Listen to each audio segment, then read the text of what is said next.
Hero wakes in a meadow and bolts across the field. He sobbed in confusion as a horned rabbit suddenly hunted him for no reason. Meet Wataru Toyomi, a 20-year-old student and hardcore anime otaku. After an all-night karaoke bender with friends, he headed home and fell straight into the ocean. Stuck here, he figures it's a game. Horned rabbits are light novel tropes, so where's the stat screen? He froze as his stats appeared. Stamina 100, Magic 8, Strength 12, Intel 22, Agility 18, and Luck 15. Trapped in this world with no way home, the hero receives a message from a sender forbidden to help directly. Instead, they gift him two unique skills, Polyglot and Ship Summoning. Polyglot lets him understand every language. Since he arrived by sea, he gets Call of the Ships, a perfect fit. Now he's ready to enjoy this new world. Face down in the grass, he realized time travelers were real, and he was never going home.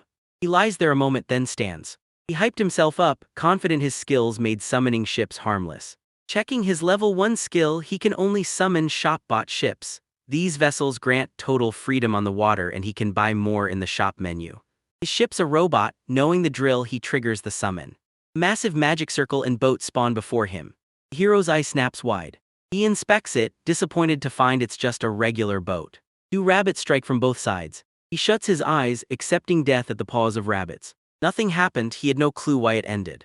He spots a dead rabbit and gambles it's safe. The boat definitely did it, likely a special skill. With the weather turning, he needs that village fast. He triggers the return skill and the boat vanishes. Hero skips the meal but bags the rabbits. He heard they're bloodsuckers and wants to see if their horns can drain blood. This world is lethal, even the bunnies are pure horror. Deep in the forest, he knows the drill. Lone travelers are easy prey for killer rabbits and far deadlier monsters. Suddenly, he runs into a goblin.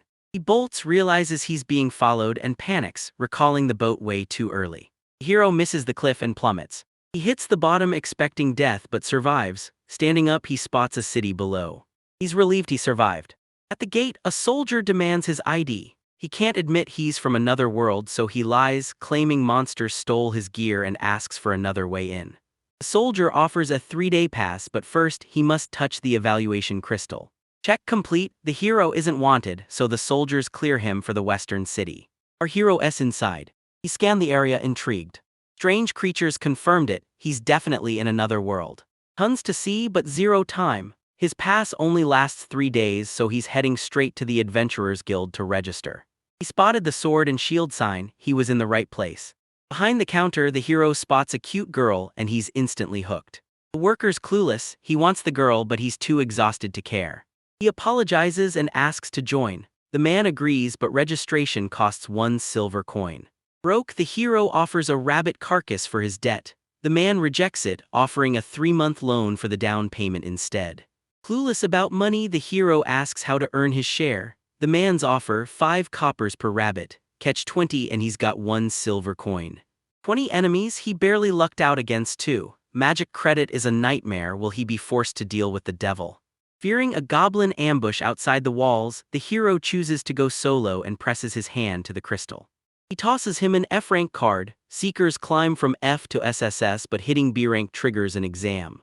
The man offers to hide map details, so the hero scrubs his name and unique skills. He's then told to sell his loot and read the guide. He sells the rabbits for 7 coppers each, then hits a 10 copper inn recommended by the guild. The room is cramped and uncomfortable, but at least he finally has a place to stay. Checking his booklet, he's down to 4 coppers and a silver coin debt. Job hunting starts tomorrow, but since reading is a drag, he imagines the cute receptionist is teaching him instead. The guild has no city and skips wars, but they can request to join any fight. Seekers can take quests 1 rank higher. High ranks only face forced missions during emergencies and can queue for quests. Ignore quests and his seeker card burns. He lies there realizing he'd totally overthought it. Rules set, he tests his ship summon. Next morning he greets the tavern owner, but she snaps it's noon and he's a mess. The toilet's just a dusty pot, ridiculous. Needing a towel and toothbrush, he hits the city for breakfast, dropping 3 coffers on Bren and Rabbit Chashlake. The hero scans the area, spotting a diverse crowd of elves, courtyards, beasts, and humans. He slipped past the city limits to stay hidden. He summons a ship that looks ordinary but remembers the rabbits it killed. Hearing a noise, he turns. He's broke, so he has to rely on this skill. An adventurer sprints toward him, screaming to run from the rabbit horde on his heels. The hero scrambles aboard, screaming in terror. Rabbit slammed against an invisible barrier. Stunned, the hero realizes something is shoving them away. He checks the stats. This ship is indestructible. The no-hairs trait blocks intruders and a built-in barrier keeps monsters at bay. The hero shouts for joy, he's safe. Grabbing the paddle, he decides to play baseball. He just needs the timing. Smash the rabbit with ore to disable it. Later, the guild is still crawling with them. He turns in the rabbits for praise but realizes he needs a backpack to carry more. 10 rabbits at 7 coppers each nets him 70 total. Broke no more, he hits his usual tavern corner to study the hairless trait. Nothing boards without the captain's permission. Break the rules or attack someone and you're tossed overboard. This ship is indestructible and monster-proof. With cash in hand, he scouts for a new vessel and eyes a motorboat. He spots a luxury liner on the list. He was curious about the liner, but he'd never afford it in his entire life. Who sent the letter and that skill? Was it God? Tomorrow he'd hunt more rabbits for the merchant. His new life starts now. Back in his world, the hero greets the innkeeper for a quick chat. Typical student Tiomi Wataru fell into the ocean and has spent 5 days surviving in a world of swords and magic. Another rabbit down. He hauls the beast aboard, crediting his boat's specs for the massive catch. Thanks to a stranger's gifted skills, his new life just keeps getting better. He's saving up to buy a rubber boat.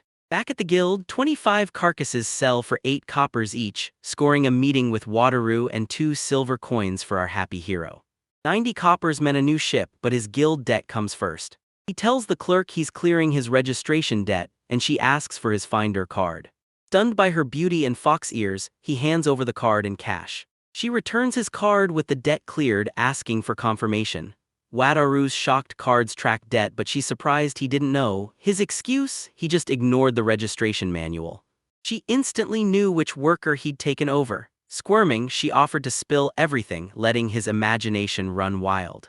Haru finds her stunning and imagines a date while she explains his card tracks all debts and allows deposits at any guild. Stash your gold at the guild, most only carry what they're willing to spend. Wataru spaces out until she snaps at him. He flinches at her annoyed glare, but her beauty is driving him crazy. She notices his empty quest log. The hero's excuse: he's been too busy hunting rabbits. 1 quest a month or his card expires. She points out rabbit orders on the board and he thanks her. She warns of goblins and wolves behind the walls, so gear up. Hero levels up. Next, the library. Ready to explore, he hires a guide to the Latin Kingdom at the continent's center. 4 counts rule cities in every direction, with the Eastern Count governing the largest hub. Wait, let's make it more fast-paced narrator. The hero heads south to a bustling trade hub linked to the capital by dwarves, elves, and beast folk like that fox girl fill this world. The hero skips the magic book for now, he needs supplies first. Next day, the hero's hyped for his new adventurer set. 1 silver down, 72 copper left. Time for his first quest. Scanning the F-rank board, he sees weeding, moving, and finding cats. Higher ranks are open, but he skips the goblins for an easier score. 8 pristine horned rabbits for 80 copper. He debates returning it with the card. Behind the counter, he spots yesterday's beauty with fox ears. He greets her, feeling like a total idiot. She's hyped he finally looks like a pro adventurer. Blushing, he thanks her and takes the quest. Prep's done, she tells him it's his first quest, time to go all out. The girl with ears is cute even if it's just her job. With her support, his confidence hits 100x and he quickly bags 10 top-tier rabbits. 8 was enough, but he kept hunting. A rustle nearby, that makes 11. Goblin blocks his path, and the hero yells it's a mockery. Hero remembered his boat skill blocks the goblin. Disgusted by the monster's face, the hero panics. If the barrier breaks, he's finished. He begs the goblin to just leave. Monster's gone, they recall the boat and prep for the city. He runs far and freezes. His gear was still on the boat. No clue where it went, but a goblin's right there, and this is his first quest. He remembered her words, go all out. He retreats into the forest to dodge the goblin, calling for a boat once he's clear. The boat arrives packed with rabbits. He used his skill to clutch the bag. Back at the guild, the girl inspects the high-quality rabbits and congratulates him on clearing his first quest. The crowd cheered him on. Effort paid off. Today's hunt was a success, and he discovered rabbits sell for a premium. Items stay on the ship after recall. Insane. He's done carrying gear. Just how deep does this skill go? Hero stuck to his daily chores. 2 silver and 40 copper in hand. Finally, enough for a new boat. He opens the shop menu and finds it needs a coin. just like a slot machine. Finally, a new boat appears. He flopped into the boat, calling it a spacious spot to kick back. The hero rests but eyes are watching. Furious at Wataru, the man finally makes his move. The crowd leaves the doctor as Taru enters, apologizing. She offers help but eyeing her uniform and glasses, he thinks it's just top-tier cosplay. 1 month into this world, he hits the hospital with a lie. He tells the doctor he failed life magic as a kid, a cover for being an otherworlder, claiming the guild sent him for help. She offers a 5-minute magic infusion to test his casting for 10 coppers. He takes the deal. Basic magic is common here, letting anyone spark flames or summon water. Our MC saw magic in his stats, so he's got it too. The doctor grabs his hand, channeling her magic and asking if he feels the flow. He's too flustered to focus, but she tells him to use her energy to find his own. Warm magic surges through him as he senses a faint charm on her, leaving her stunned by his low level. The level 18 hero asks about basic magic. The girl says levels don't matter, just focus the power into his fingertips. He's pushing his limits, but the girl tells him to draw a magic circle when he's ready. He did it. The doc says a 1-minute flame is the goal to keep him grinding. He thanks her. She asks if he believes in God, pointing to a nearby church. Maybe prayer is his key to success. He heads to the church. He's questioning the gods. Whoever sent that letter and those skills on day 1 could easily be one. He considered praying but turned away. Next time he had work to do. He scans the board and spots 5 rabbit delivery jobs. Each needs 8 to 10 carcasses, so he grabs 2 at once to save time. He asks to take 2 jobs at once and she agrees. Rabbit demand is through the roof now that restaurants are buying them up. She praised his fast, top-tier delivery, and he was hyped things were looking up. A girl asks for horned rabbits, but the man isn't sure. Every restaurant is fighting for the best meat and he needs it for his roasted specials. Intrigued, the hero asks if she's a cook. He sells rabbits to the guild and offers to catch some for them. She asks if he's joking. He promises to help, but Wataru demands a trade. Deep in the forest, he can't fail the high-demand rabbit hunt. He summons a ship and buys a wooden gazebo for 1 silver coin. He just had a gazebo built, and it's finally ready. He cheered, finally scoring a real spot to relax on his boat. Hunting was finally stress-free. He grabbed a stove, brewed some tea, and settled in perfectly. He bags a record 55 horned rabbits, clears 5 tasks, and pockets 5 silver and 36 copper, roughly 50,000 yen. Not bad. He hits the restaurant and finds the guild girl waiting. She thanks him for the horned rabbit. Stunned by his first isekai restaurant, he dives in while nearby adventurers grab a round of drinks. Apologizing for the wait, the cook serves a fried horned rabbit.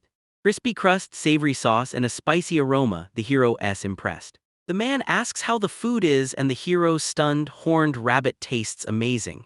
As the man beams, a woman nearby thanks God for answering her prayers and the receptionist apologized for nagging, warning him he's overworking and needs a day off at church.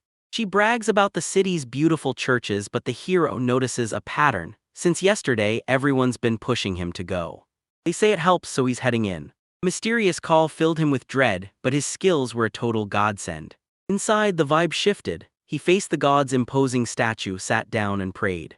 He asked God if he sent the letter and skills, thanking him for this new life. He thanks her and she answers. Transported to a new world, God calls her ship summoning op. It tanks dragon fire and using a magic circle lets the hero walk on water. From his throne, the child god demands to know why the hero isn't moving. Lost interest, it's time to step out of the shadows. The hero scans the area, finally piecing together his location.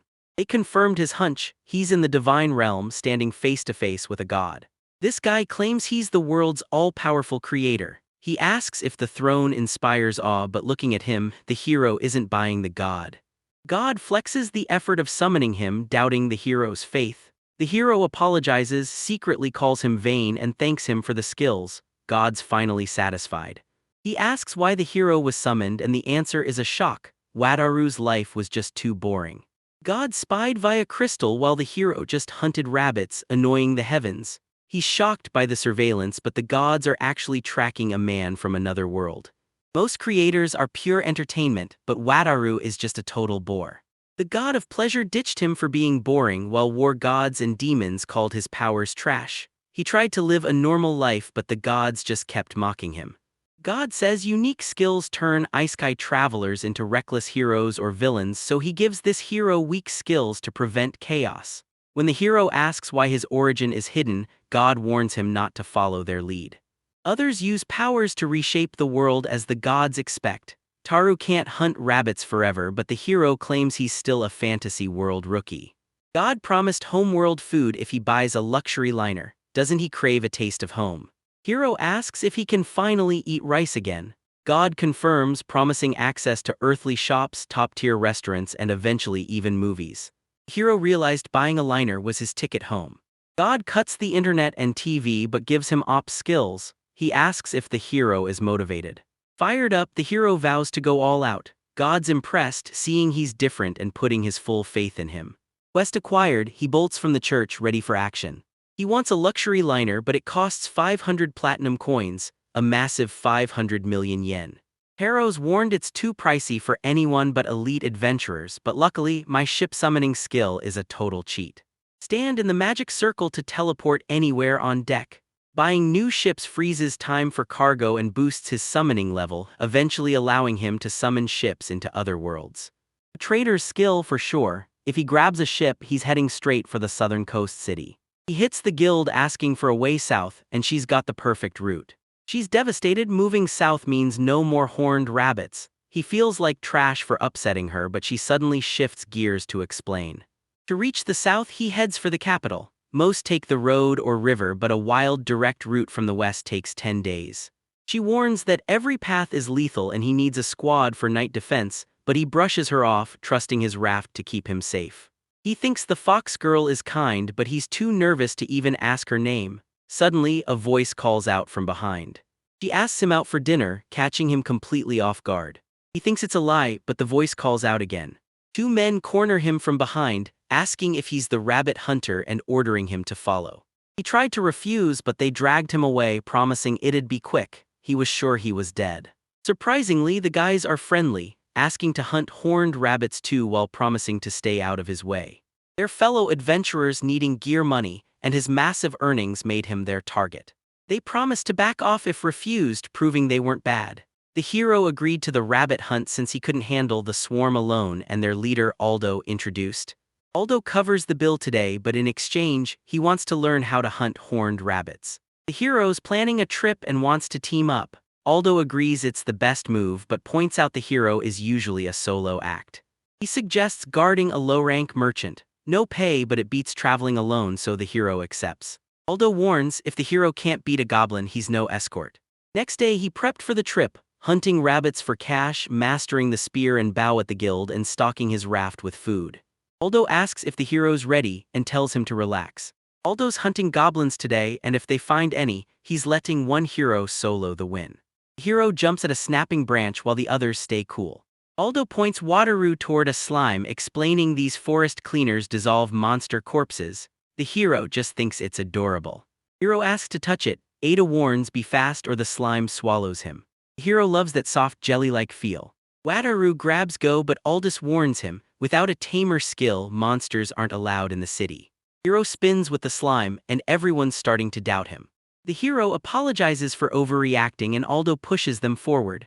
Fear turns to obsession as the hero craves the slime's skills, but Aldo warns him to focus. The goblins are the real target, so stay sharp.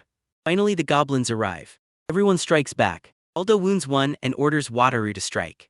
The hero says he's got this. He lunged, skewering the gross beast and shouting he only had one strike left. Wataru drops him for the win. Stunned he succeeded, Aldo praises him, then orders him to harvest magic stones from the goblin's hearts and right ears. His hands tremble. Hero says monsters are too gross to be an adventurer. Honestly, fair point. At dinner, Aldo toasts their survival and Wataru's first monster kill. The hero's leaving in a week. Aldo promises a massive send-off, grateful that his rabbit hunting tips tripled their income. He thanks the group, hits the guild for a final goodbye, and tracks down the fox girl to show his gratitude. He pictured her begging him to stay. The girl's line is packed, but the old man stands alone. It's been ages since they met, and now he's beckoning the hero over. Streak hears the heroes heading south. Wataru realizes the fox ears mean him and grins. Now the hero's fame has every adventurer hunting horned rabbits. Rabbit hunting used to pay peanuts, but news of his fast cash changed everything. Now rookies have better gear, fewer injuries, and the staff is loving it. He'd rather hear this from his fox-eared sister, but he thanks the old man as departure day finally hits. Hero says his goodbyes and sets off. He joined a merchant caravan. After days of walking, he bids them farewell. He hits the river to start his quest. Relieved to summon his boat on water, he tests the god's promise, using a magic circle to stand on the surface. He summons the ship and leaps. God's words were the truth. Walking on water felt incredible. Step 1 is done, now he's off to the southern city. He starts rowing and realizes he looks like a total dork. Night fell, but thugs on the shore forced him to skip the rest and keep moving downriver. He swims on, spotting another fire. Girls are already at the fire. Are they thieves? If bandits strike, he'll feel guilty, so he plans to warn them from the boat. He swims closer to greet the girls, but when one turns, he's stunned. They instantly leveled a blade at him. They demand his identity. One wrong move and he's dead. The blonde swordsman asks what he wants. The hero realizes these girls are way stronger, they don't need saving. The hero calms them down, explaining he's just an adventurer warning them about bandits upstream. The girl thanks him. Marina scouts the area while the hero grabs the oar and tries to sail off, but the blonde orders him to stay until they're finished.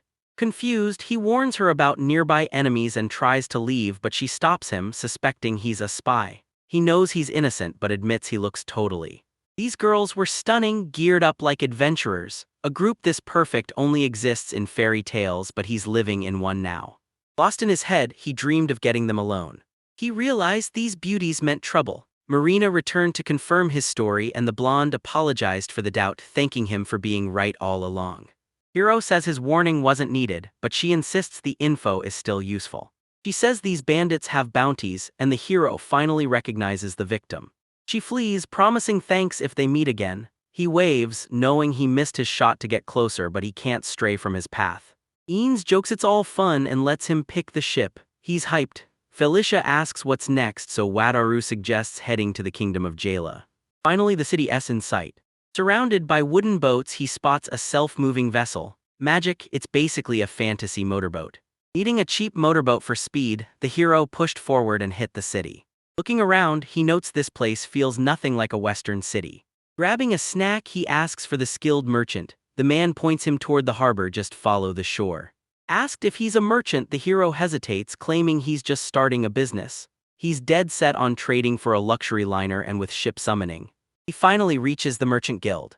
Surrounded by elites, the hero's nerves spiked until he was finally called forward. She offers help, but the hero is stunned to find a fox-eared cutie here too. She offers a seat and he asks to pick her brain. Her dazzling smile hits him hard. Fox girls are definitely his weakness.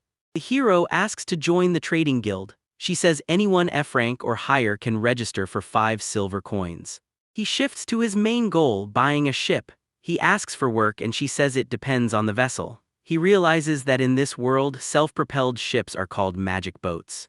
He reveals his magic ship, shocking her. Since they're rare, she figures he's got serious connections. Hero remembers his link to God. The girl explains the magic ship ferries people to cities, especially the capital. Everything rides on the ship. Reach the western island and you're rich. It's a gold mine of rare herbs and monsters, but the jagged rocks and shallow waters are a death trap. No roads, only boats. Lethal currents limit access to 4 ships. The hero sees a bonus level and the girls paying 10 silver coins per person daily for the transport. Hero froze. 10 silver coins is 100k yen. 5 passengers means 50 coins a day. She covers the island material costs. The hero joins the merchant guild, and she offers him a ship dock for 1 silver a month. He pays 6 silver. She updates his card, assigns him mooring spot 15 and sends him off without a word. He introduces himself and thanks her for the support. She introduces herself as Camilla, hyped to work together. Glad they swapped names, he spots a hotel and heads inside to snag a room. The room was a win, 1 bed and a sea view. 50 coppers for a view, breakfast and hot water. Pricey but comfy. Tomorrow he's buying a motorboat to reach the southern island. He confirms it. This is the dark elf country Felicia's father mentioned. The hero eyes the 2 silver motorboat. Worried it's not wood, he takes the gamble anyway. He tosses the coins, leveling his ship skill and unlocking mapping and camouflage. Summon +1, if that means 2 boats at once, he's testing it right now. Finally, on a normal boat, he triggers camouflage to hide his isekai origins. Camouflage reskins the ship to any look without changing the frame. The hero is impressed by her wood form, a skill he granted. He controls her now, a total cheat, and he knows the island's exact location. 8 hours to the island. He loved the rush. Round trip takes a day, rest included. The hero arrived early, barely 5 hours had passed. The boatman spots a new face, so the hero introduces himself, explaining the trade guild sent him here with his brand new boat. Yudo's swamped with work and welcomes the help. When the hero asks for pointers, Yudo reveals the only real trick, learning how to kill time. Adventurers stay for days, but sudden injuries force early returns, leaving the guards with nothing but free time. The weight finally hit him. Back in town early, he gears up for the southern island voyage, but a shadow is on his tail. After a massive market haul, the hero realizes he overspent, but his huge earning power gives him the strength to push forward. Dreaming of a new ship, he drops his basket and leans down, finally spotting the cameras. The hero dodges the blow. The hero stammers for answers as the man asks if the boat's owner is a hero. Hero bolts screaming for help. Suddenly he's yanked aside by the hood. The man curses the empty alley after losing Wataru, but a guild girl saves him, ducking him through the merchant guild's back door. Fresh from the southern island, he got jumped while shopping. Camilla's stunned the hero even made it there. Camilla reminds Kakona that island-bound ships are rare prizes everyone is hunting for. She says some can't afford it, now he's the target. The hero screams, weighing a city escape. The girl tries to calm him, but he's fixated on the others like Gyudo from the island. He says they hire guards or buy servants. An old man enters, promising to handle the mess. Camilla calls him boss, confirming the hero's suspicions. Starkey calls Wataru to apologize, sending him out of the city for a southern island mission while arranging backup. Calling the ship a guild treasure, he pledges full support and offers the hero a room. The hero accepts. Next morning, Camilla greets Wataru and asks how he slept. Outside, she confirms the guild is providing rations before introducing the island crew. He thought he'd hit the jackpot, but now his life is in constant danger. The girl spots the adventurers and says they've already arrived. Stunned, the boy faces a group of A-rank Jira Soul adventurers. Wataru lands his first job. They head to the southern island and a blonde calls his name. Girasol leader Alessia asks if they met on the river 2 days ago. Deputy Dorothea recognizes him, he's the one who warned them about the bandits. Irma the mage laughs at their fated reunion, but Kar the tank just wants food. Marina stays silent while Claretta tells the group to thank Wataru and grab dinner in the city. The girls offer to treat him and he's shocked to see these beauties again. He wants to get closer, but he's terrified one dinner with them and their fans will kill him. He needs to boost security before they meet. Alicia agrees to wait, leaving the hero relieved and hunting for guards ASAP. First time sharing a boat and he's nearly kicked off. Next time he's gotta remember to grant permission. Island in sight, he warns the girls to brace themselves as the shaking ramps up. They've arrived. Alessia thanks him and preps the girls for the forest. Kara notes their heavy gear for the big errand while Dorothy and Claretta praise the boat's smooth speed. Thought the Japanese boat was crushing it, he offers the girls tea and a rest before they head out. Flattered, Arma double checks. After tea, the girls thank him and promise to return in 5 days. He warns them to stay safe. Kaido spots and calls Wataru. The hero arrives and meets Carlo and Daniel, hyped to start. Yudo calls him lucky for landing Jerazel on his first gig and the hero agrees they're legends. Yudo's nervous, these A-rankers are elite, gorgeous and famous. To the hero, it's just a fan club. Hero needs guards for his magic ship, Yudo's in the same mess, and the second man is dodging killers who nearly tricked him. Yudo warns Wataru to beef up security and keep orders public. Secret deals only invite scammers and trouble. Business finished, the hero is free for 5 days. He grabs free market chicken bones and starts brewing soup. Nervous to cook on TV after seeing it once, he fills the pot with magic and water. He washes the chicken, starts the boil and realizes everyday magic is a total cheat code. He tosses bones into boiling water, re-washes the meat and crushes the bones for a brighter finish. Gyudo catches him muttering to himself and calls him a total weirdo.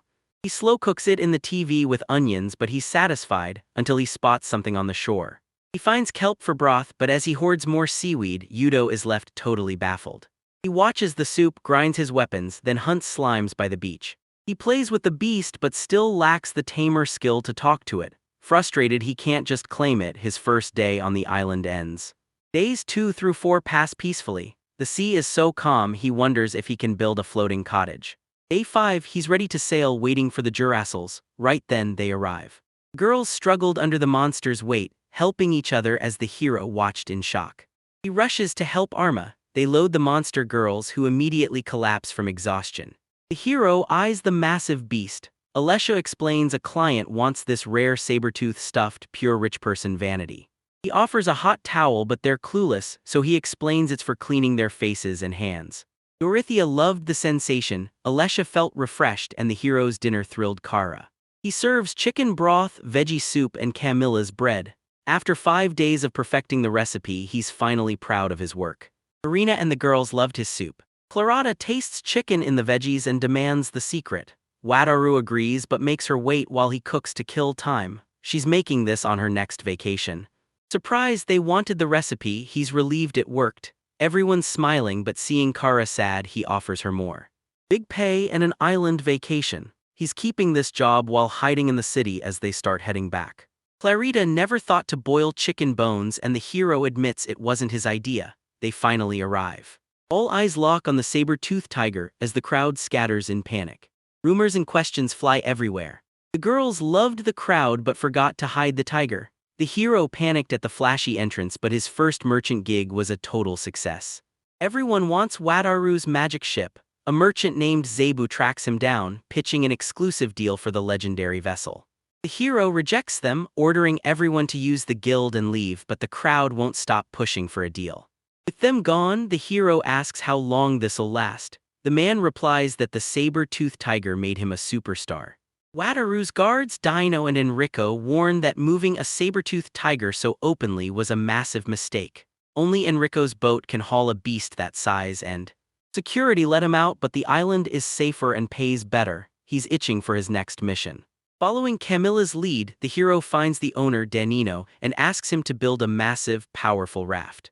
The man heads down, telling him to wait. The hero asks for it in pieces to build later, giving him the size. 70 silver for a wooden bathtub. Shocked, the hero drops Camilla's name to avoid getting scammed and seals the deal. The man explains, match the numbered logs to build the raft. They look impossibly heavy, but then the girls arrive. You eavesdropped on the cell and told the girls. They're hyped, hoping he'll finally pick a ship after their rough return, and he says he'll handle it.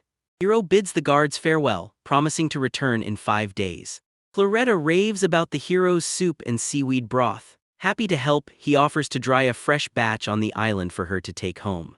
Dorothea asks about the logs and he says it's a raft. He plans to float in the bay but keeps the rest a secret. Girls were dying to see his work, he couldn't fail now. They hit the island, the girls deploy, and Wataru gets called out. Jugo asks why he needs the wood and the hero reveals his plan for a raft. Jugo's intrigued. The man offers to help build it, the hero accepts and they get to work. Building the raft is a puzzle of massive logs he'd never lift in Japan, but hitting level 20 has jacked his strength and stamina without him even noticing. Raft built, Yudo set sail. Seeing the result, the hero knew he'd done something incredible. Money was no object but his Japanese roots demanded a proper bath. Far from shore, he tossed hot stones into the magic water. He tested it out and it was perfectly warm and comfortable. Soaking in his first ice sky bath, he enjoys the perfect ocean view.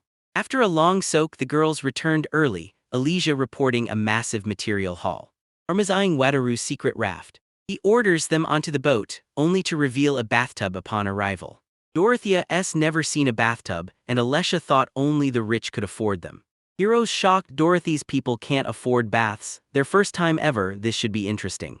The hero says it feels amazing and kills fatigue, urging them to try. Lazy's hyped and asks who's going first. Kara and Claretta refuse out of fear, stunning the hero with their bath time phobia. Elysia makes him wait while the others take turns. Hero sets sail, telling them to call if they need anything. Girls start slow. Alesha enters first, absolutely thrilled. Seeing the girls have a blast made our hero smile. Kara and Claretta question the bath's appeal, looking visibly worried. He insists skipping baths is a waste and won't kill them, suggesting they just dip their feet. The girls are sold right as the raft crew finishes up.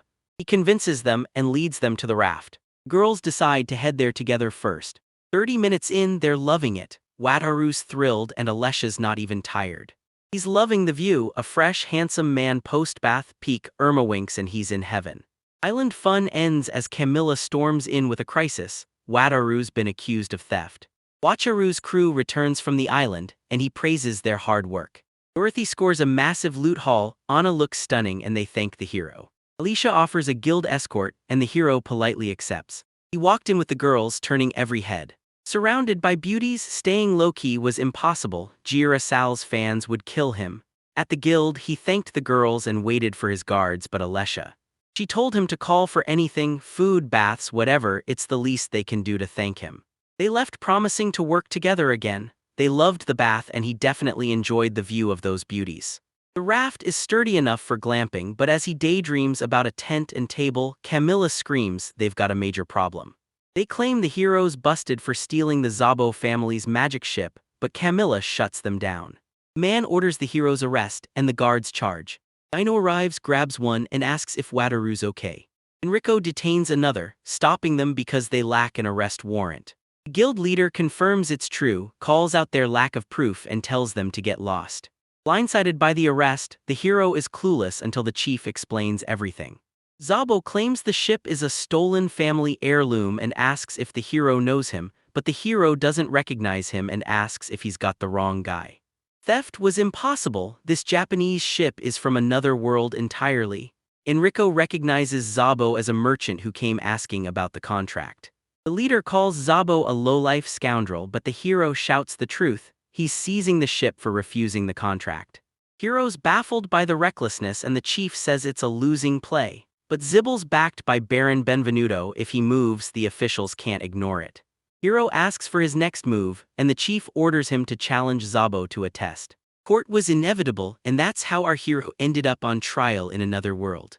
The hero recognized the culprit, it was the judge, and the rest were court observers. Zabo's magic ship lawsuit begins. With the Southern County rep watching, disrespect is forbidden. The hero's stunned, the judge is actually the most powerful man there. The judge asks for his side. Wataru fires back, he didn't steal the magic ship, he paid for it himself. Zabo claims the magic ship is a priceless heirloom and Baron Benvenuto backs the lie, confirming it's been Zabo's for years. Our hero is stunned, why would a noble? The judge asks for objections, but the hero says talk is cheap, he'll use his magic ship to prove his point instead. The count agreed, surprised the noble wasn't a bad guy, the hero thanked him and asked Zabo to launch the magic ship. Since it's his ship, he can launch it. Zabo agrees, knowing every method requires channeling magic directly into the vessel. He manned the helm with confidence, but the hero didn't get his drive. Zabo failed, claiming he'd simply forgotten over the years. He scrambles uselessly. The Baron demands a launch, but the hero knows the truth. No amount of magic will move that ship. No magic here, the ship needs the key. Zabo's suspicious and the hero looks up, leaving the rest to the count's crew. Zabo screams the ship's broken, but the hero takes the wheel and fires it up. Crowd stunned, Zabo screams it's a trick, but the count shuts him down. Judge ruled Zabo's claim false. The judge slams Zebo and the Baron for lying to steal a magic ship. It's a massive crime, but Zebo calls it a misunderstanding. The judge warns him the public is watching, they'll investigate every detail to kill his excuses. Court adjourned. Hero storms out cheering victory, ready to finally eat. The chief and Camilla praised his success. He admitted the Southern Count's arrival caught him off guard, but the chief revealed he'd arranged the meeting himself. The hero finally realized the chief was a major player. Camilla reveals the Count knew Zabo and the Baron were scum, using the trial to trap them red-handed. Finally, the hero gets it. The man loved the show and the girl agreed. Seeing Zabel's face meant her shop was finally safe. The hero barely won and closed the case. He expected peace, but he was wrong. The city is still a cesspool of corruption and crime. Our hero follows orders, ditching the city for the island. Guido's crew is building rafts, turning the island into a resort. He's even making allies outside Jurassel. His cooking leveled up too. He whips up Karaj and everyone loves it. 6 months later, his guild card hits 4 white gold, 68 gold, and 80 silver coins, over 740 million yen. He's filthy rich. A luxury liner costs 50 billion yen, 50 years of grinding. Lying back, he stares out the window and sets a new target, the overseas continent. He buys a new ship to strike a deal with the southern continent. Reborn as the ship itself, he realizes restoring the southern trade route means massive profits. The month-long magical voyage begins. Wataru Tiomi stares out from a southern island, picking the perfect ship for his journey. Two figures loom ahead, and Wataru's actually hyped to dive into the unknown. Checking his system, the trek south is long. He needs a massive, reliable ship to survive. Camilla warned him, giant monsters haunt the open seas and only 1 in 30 ships survive the southern voyage. She's stunned by the danger, and Wataru remembers her begging him not to go. He smiled at her worry. His ship was indestructible, but he still appreciated her caring. Gates approaches and the hero greets him, stunned. The man has been drinking since dawn. This was bad. Gates always bails in emergencies. A man sits down, eyeing the map to confirm their southern course. Gates warned of the danger, asking if they were broke. Money isn't the problem, but trading is his ticket to a magic ship. Recalling God's words, he realizes this pressure is the only reason he's finally taking action. Gates demands an escort for the dangerous continent, stunning Wataru, who can't take 2 people south and hates traveling with men. Sipping beer, the man suggests buying servants. The hero freezes, but Gates promises no betrayal. Hardly any of them are capable of it. Sweating, he racked his brain. Service is the norm here, but he never expected to be the one caught. He expected the classic isekai trope: a beautiful girl saves him and they fall in love. That was his only reality. The man asks if Wataru's okay, but he's just lost in thought. Gates warns him not to overdo it and leaves, then a voice calls out from the night fell as the girls loudly announce their return. The dark-haired beauty questions the southern trip, sick of the bland food, while another girl warns the hero to stay alert. He promises to stay sharp. The girls thank Atari for making the island better and reveal a surprise gift for the hero, leaving everyone stunned. Girls excitedly hand him a small drop found in the forest yesterday. Wataru stares at the glowing droplet in his palm. The girls reveal it's a rare newborn holy slime. Stunned by his platinum glow, the MC calls him cute and begs for a touch, making the girls smile at his pure hype. Cradling the cute slime, the hero wishes he could tame it for his journey and feeds it some dried meat. The slime devours him, munching the piece as his eyes widen in shock. Wataru screams that his slime is talking, but the girl smirks and denies it. Stunned, he insists the baby is definitely speaking. The girl suggests he's gained a skill, making Wataru freeze. He checks instantly and the board reveals his new unique skill: language understanding. He grabs the slime, hyped for his new taming skills. Can he bring it to the city now? The girl watching is stunned. To bring the slime to the city, he needs a servant contract. She offers to teach him and he thanks her. She draws a magic circle for the contract. If the slime enters, the deal is sealed. He just has to persuade her. MC offers the holy slime a servant contract, telling it to enter the magic circle to seal the deal. He asks if it understands, but the slime stays dead silent. Wataru cringed, fighting his nerves. If this failed, the slime was heading back to the forest tomorrow. He stared sadly at the lifeless blob. She dives into the magic circle instantly. Moved by her resolve, the MC watches the contract seal, left in total awe. Slime in hand, the contract is sealed as the girls erupt in applause. The contract was a confession, but love is worthless in this world. She hands him a bright slip, their servant registration. This rare, valuable species needs protection and she's got more to discuss. He asks about buying a magic ship and withdrawing platinum coins. She says up to 10 can be ready today. They chose the pepper route. The girl hangs her head. He saw her distress and promised a better ship. She clutched her chest, worried but helpless. The guild couldn't interfere. Glowing in the light, she smiles and calls him a perfect envoy, claiming he can snag a merchant ship just by warning the seller, leaving him stunned. Slime on his head, he nods. Camilla's merchant instincts flare and she offers more help. Recalling his request to meet the merchant, he enters a glowing, high-end building that looks like a luxury store, and it's way more than just a lobby. They head inside together. Wataru meets the man, who welcomes him and leads him deeper. Inside a small office, they meet trading house owner Duccio, who's scouting for servants to join him. He broke down the deal's specifics. Servants were split into debtors and criminals, but for the young man's plan, only the debtors would work. Strict rules: the master can't harm the servants, but they must obey and never escape. Sealed by the god of trade, any breach invites divine wrath. God's punishment is insane. In this world, gods are real and shield their servants. The guild merchant offered his elite servants, but they'd cost a premium. He asks the price. Duchio quotes 30 gold coins, a massive 3 million yen. The hero can't afford the price, but he looks anyway. The merchant claps, proudly showing off his two prize beauties. The door swings open, revealing Fire Tiger Inaz and Dark Elf Felicia. The heroes freeze, trading wary looks. Wataru sizes up his new servants, Eanes of the Fire Tiger tribe and Felicia the Dark Elf. He asks how they're doing and if he likes the beauties. He nodded, eyeing the two beauties. They'd be perfect companions, but he had a word for Duchio first. 30 gold coins is 3 million yen, way too expensive, and the merchant confirms the price. He explains these girls pick their own masters, but the massive cost scares most buyers off. High stakes meant a careful choice. He wondered, how did these beauties end up here? Duchio spots servant negotiations and suggests talking. This is a massive chance, landing even one would be a miracle. Our hero steps up to try.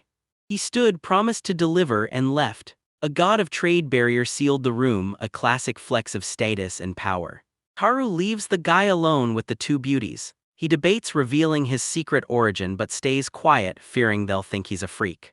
He switched tactics, politely asking for their statuses. The girls bowed and complied. Inez is a 19-year-old fire tiger and Felicia is a 62-year-old dark elf. Stunned, the MC asks if that's. He checked Inez's stats. She's a tiger-eared level 3 advanced fire mage and Felicia's barrier mastery ensures their safety. He stammers an apology, asking how they became servants. Inez laughs off her usual gambling debts, but Felicia reveals a brutal village raid. The boy pities her tragic fate. Inez reveals she was a Barang adventurer who always paid her debts, until a shoulder injury left her broke. Inez refuses to quit gambling, hunting for a rich owner to spoil her. Despite her power, the boy knows he can trust her with his life. Model Felicia, the Dark Elf chief's daughter, reveals her village was raided and captured by neighboring invaders. These rare elves are prized allies, but now they're all prisoners. Wataru asks if the country is real. She confirms it but calls it irrelevant. It's a massive land, but the people are too weak to protect the village. Felicia tears up, begging him to find her people a home so she can finally be all his. The responsibility was massive, but sailing meant finding hidden islands, and he pictured Eanes on a luxury liner. Felicia sobbed, calling it impossible, but the MC cut her off, promising to grant their wish by showing off his unique powers. He triggers ship summoning magic. A flash of light reveals a small inflatable boat. Felicia asks if it's summoning magic while Inez eyes the weird ship. Suddenly, a barrier hits her head, shocking them both. With his unique skill, he summons an invincible, unsinkable ship. He tells the girls to test its strength and Inez throws a punch. She blasts the boat with fire magic, engulfing it in flames. Steam clears and the ship is unscathed. The girl admits it's indestructible, but the guy realizes he needs a bigger boat for his southern voyage after that massive hit. He offers to trade and scout for a new island home. If they find a spot, he'll help the elves relocate, filling the girls with hope. He tells Inez to look ahead. If the deal closes, he's buying a luxury liner. She looks up and spots a massive ship. The city was a bustling paradise, fulfilling Inez's wildest dreams. As the hero swore his oath, she stood there completely stunned. The ship costs 500 platinum. She asks him to buy it, but he needs time. He leans in, he needs protection first. Eyes locked, minds racing. Inez pledged her service, and Felicia accepted him too. He froze, thanked them, and left the estate satisfied. The cat girl begs him to take her in. Flustered and confused, he agrees. Felicia didn't care how he treated her, vowing to protect the village. He promised never to neglect her, and when she asked to call him master, he said yes. Weeks pass, Inez and Felicia stick close while he preps for the journey. Out at sea, the girls doubt his tablet can buy a ship. He just smirks, his unique skills already have a massive liner secured.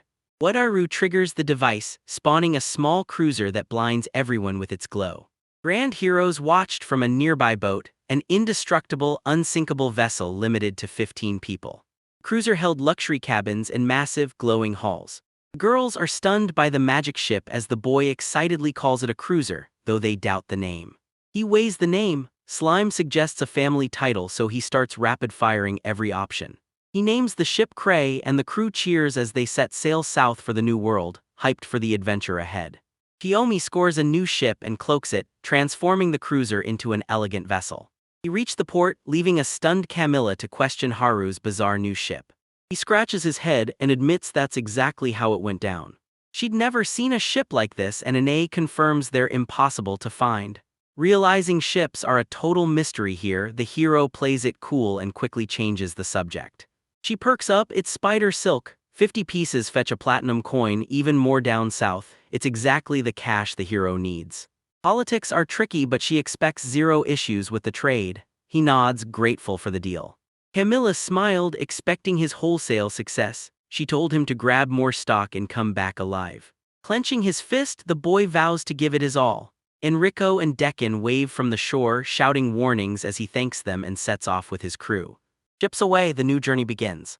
At the helm, he begins a month-long voyage. This new ship just spiked his membrane level by 3 notches. Autopilot is unlocked with limits. On water, you can auto-sail to any previous location and relax until you arrive. Determined to go solo, the boy pushes his limits. They hit the open sea as he watches birds soar above. Dolphins entertained the crew while he steered via sensor, monitoring Ina and Felicia. Soon the girls hit him up for a tea treat. Table set, he asks how they like ship life. They double down, they still love it. He apologized, still learning the ship's layout and controls. Felicia admits they were clueless at first, baffled by the shower and microwave, but now they've mastered the ship and feel totally confident. Ina finds it weird, but the ship's from a non-magic world. Still, magic keeps the fuel and water supplies infinite. The girls freeze at the idea of a magicless world, but the guy quickly calls it nonsense and pivots to bragging about the ship's insane luxury bed. Final selection, laughing, the girl loves the fluffy bed. Rue's glad, revealing the ship has 3 bedrooms, one for each of them. Ines is shocked. She panicked over the shared bed, but Felicia's vow to guard her master all night left the boy stunned. He froze, shocked to be sharing a bed with Inaz and Felicia. He had his doubts, but soon they were all tangled together in a warm, cozy sleep. He cherished the memory, finally feeling safe enough to sleep. Girls read his face and Wataru's hyped to brainstorm, until bubbles on the water catch his eye. He points, calling Ines over. She's confused until they spot gas. Is it a creature's breath? Suddenly, a dark shadow stalks the ship from the water. A massive lizard slams the ship, crushing everything as the heroes scream in terror. A massive sea serpent towers over the group, jaws wide as it lunges to strike. The barrier holds as Wataru spots a sea monster. Inez is hyped, but the lizard strikes again and the MC needs a way to take it down. She's never fought him, but she's stepping up. Felicia warps in, tossing Inez a wand she prepped earlier. Inez thanks her as she hands her master a bow. The elf wants master to strike first. Once the monster falls, the whole party levels up. MC sees the play and orders Lizzie to strike for the level up. Taru draws his bow, sizing up the massive slime. He fires, but the arrow bounces off the snake, 0 damage. He asks if that's enough, so she orders Lizzie to strike. The slime vows to do his best and charges. The MC's stunned by that massive hit. Now Ina steps in, wand ready to show them the true power of magic. The girls ignite their wands for a joint strike. The water lizard charges, hissing as the countdown begins. Locked in for the massive magic attack, the girls fire 2 arrows straight into the monster's weak spots, bullseye. Now we watch, the serpent weakens, its head sinking low. He plunged beneath the waves. Holding Lizzie, the hero marveled at their absolute victory. The team celebrates their victory. By nightfall, the boy checks his stats. He's hit level 25 and Lizzie's reached 32. The girls jumped 7 and 5 levels, but this enemy was a monster. Without the ship, they were dead. Felicia reveals leveling up extends your life, with level 700 legends living for millennia, news that completely shocks Taru. Silence fell until a girl asked a question that baffled our hero. Where are you from? You clearly aren't from this world. Stunned by the question, he froze and stared at the girls before finally breaking the silence. He asks how they know, and Felicia's shocked the rumors are real. The girls shout that he's terrible at hiding secrets. Eanes calls the story nonsense. A magicless world is another dimension. The man's face hardens, revealing they're ordered to keep it secret as they trade looks. The girls caught him again, he couldn't hide a thing. Their master really was from another world. Night fell as the ship sailed the endless sea. Next morning, a surprise kiss leaves him blushing as they resume their journey, loving every second together. They easily crushed every shark and sea monster that attacked. Day 25, seagulls circle as he spots land and shouts the news. They've finally reached the young continent, it's time to trade. Flanked by allies, the heroes pushed on fearless. The shore appeared, they'd finally reached their goal. The long voyage ends as the southern continent appears. The girls watch, grinning with pure hype. They hit the continent in 25 days, 5 days early. Now they just need to find civilization. Ines stops him, pointing out they don't speak the local language. He realizes his mistake, he's never left his home country before. Felicia asks about his home language, and Wataru reveals his unique skill lets him read any language instantly. Closing in on the new continent, Felicia watched from the stern as their ship slid toward the shore. Overjoyed, they leap from the boat and storm the shore, cheering. The elf shields them with magic, earning a quick thanks. They spot a village, but the hero skips the trade. A man passes by and Wataru introduces himself as a traveling merchant to talk. The stranger turns, looking completely baffled. The heroes enter a packed hall as the crowd gossips. Chief Kroko asks if they're really from the north, but the hero senses eyes on them. The boy asks for a trade hub and the elder points them toward Tabori, a port city 10 days west. He heads west, but the mayor drops a bombshell. Catania's king is dead, a brutal war for the throne has erupted, and the news stops him dead in his tracks. He asks about a civil war. Kroko says no fighting yet, but Chibori is getting dangerous. Wataru demands the full story and the chief reveals a merchant's tip. The king's dead and his sons are at war for the crown. Prince 1 is the foreign queen's heir, while Prince 2 is the son of a concubine and the prime minister's daughter. The PM crowns the second prince, sparking a civil war. Mercenaries siege Chibori while Wataru suspects the PM's dirty scheme. The chief warns them about the city. Prepping for the cruise, Wataru sips tea, notes everything is on track, and asks Felicia for their next move. Felicia suggests hitting the city, confident they can handle the danger. Ines agrees they've come too far to stop. If things go south, they'll just retreat to the ship. Wataru's sold. He needs to see the situation firsthand before deciding, so they head out immediately, no time for celebratory drinks. Days later, Felicia points out a massive city. The MC is stunned by its scale, but Ines would rather stay on the ship to escape the heat. They hit a massive chain bridge into the city and landed right in a bustling market. Bustling stalls sold exotic goods to happy crowds, leaving Taru shocked by how peaceful the market actually was. Strangers in weird foreign clothes corner the girls, demanding they ditch the MC and follow them. Facing classic bullies, he claims the girls are his bodyguards, but the thugs don't care what he thinks. Ines asks to finish these punks and Wataru nods. The girl asks if they're fighting and he confirms it's go time. A man screams for them to back off, but Enes lunges, grabs a bully's arm and slams him to the ground. The man froze in shock, but Ines didn't hesitate, slamming his head again. The third man draws his katana, shouting playtime's over. The protagonist watches as Felicia readies her wand. She unleashes a glowing magic circle, shielding the entire party. Seeing mages, the thugs back down. Guards arrive, sending the men fleeing in terror. Sensing heat, the MC bails instantly and Enes understands. After sprinting away, the heroes stop to rest. The coast is clear, but Enes senses malice. Wataru catches his breath and hits the shops to stock up on pepper before they close. The grower mentions a local guild, sending the heroes to scour the city's central market to find it. Hero asks for directions, but the stranger demands pay. He tosses a foreign coin and the man points him through the tunnel toward the trade guild. A man demands a tunnel toll, the MC pays instantly and they push forward, only to be swarmed by merchants hawking lamps and guides for 50 coins. Offered exotic clothes and juice, the group bolts without looking back, shouting they don't need a thing. Felicia pulls Wataru aside for a question. Inuz doesn't get the worry, one purchase and they're safe, but the group keeps running. Felicia praises a girl's flower, but the kid demands 10 coins. The elf hits her knees in regret as the girl bolts. 2 hours later, they finally reach the trade guild. Apologizing, the MC reveals their northern origin and asks for a guild rep. Stunned, the greeter tells them to wait. A beautiful girl greets them, thrilled to see northern customers. Meet Mary, the guild's vice leader. Wataru shyly calls her beautiful. Mary asks if they really came from the north for pepper. He agrees but questions if a deal can work in this political mess. Mary hesitates, her mind racing with thoughts of war and the fight for the throne. The city lord backs the first prince and is amassing an army. War is inevitable.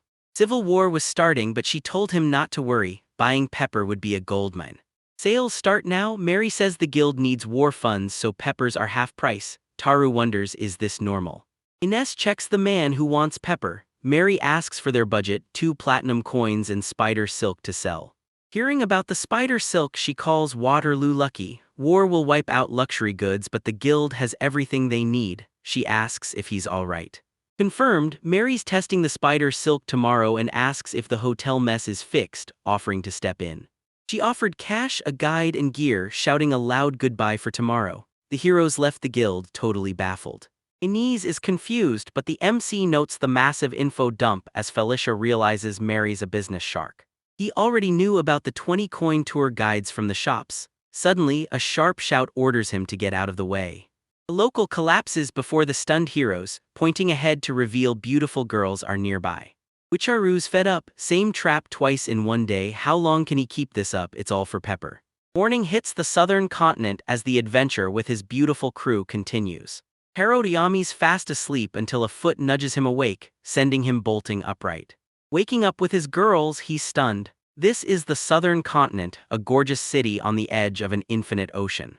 They hit a table loaded with delicacies and the girls are instantly hooked. Even after dinner, this elite hotel breakfast is pure perfection. At a spice trade crossroads, he tells Lizzie to eat her fill and pulls out food. It's time for a feast. Felicia asks about rent, so Wataru heads out to sell spider silk and scout options. It's a tough grind and the girls are fuming after getting lost, their flashy looks make them easy targets. Over breakfast, the hero insists they close the deal and flee before the civil war hits. He needs to restock and grab souvenirs and this time the girls are coming along. They happily agree. Eanes asks about souvenirs while the hero wonders if the guildmaster drinks and what the girls like. A worker brings juice. She wants those beautiful clothes, shocking the girls, but MC suddenly gets a plan. The crew gets southern makeovers and exotic hair looking absolutely adorable. Their smiles prove the look works and while the clerk praises them, Wataru is left stunned. He confirms the sale and she agrees. They need new gear to blend in and Ina thanks him. She turns to the clerk as the fabric shimmers wildly under the lights. It looks incredible.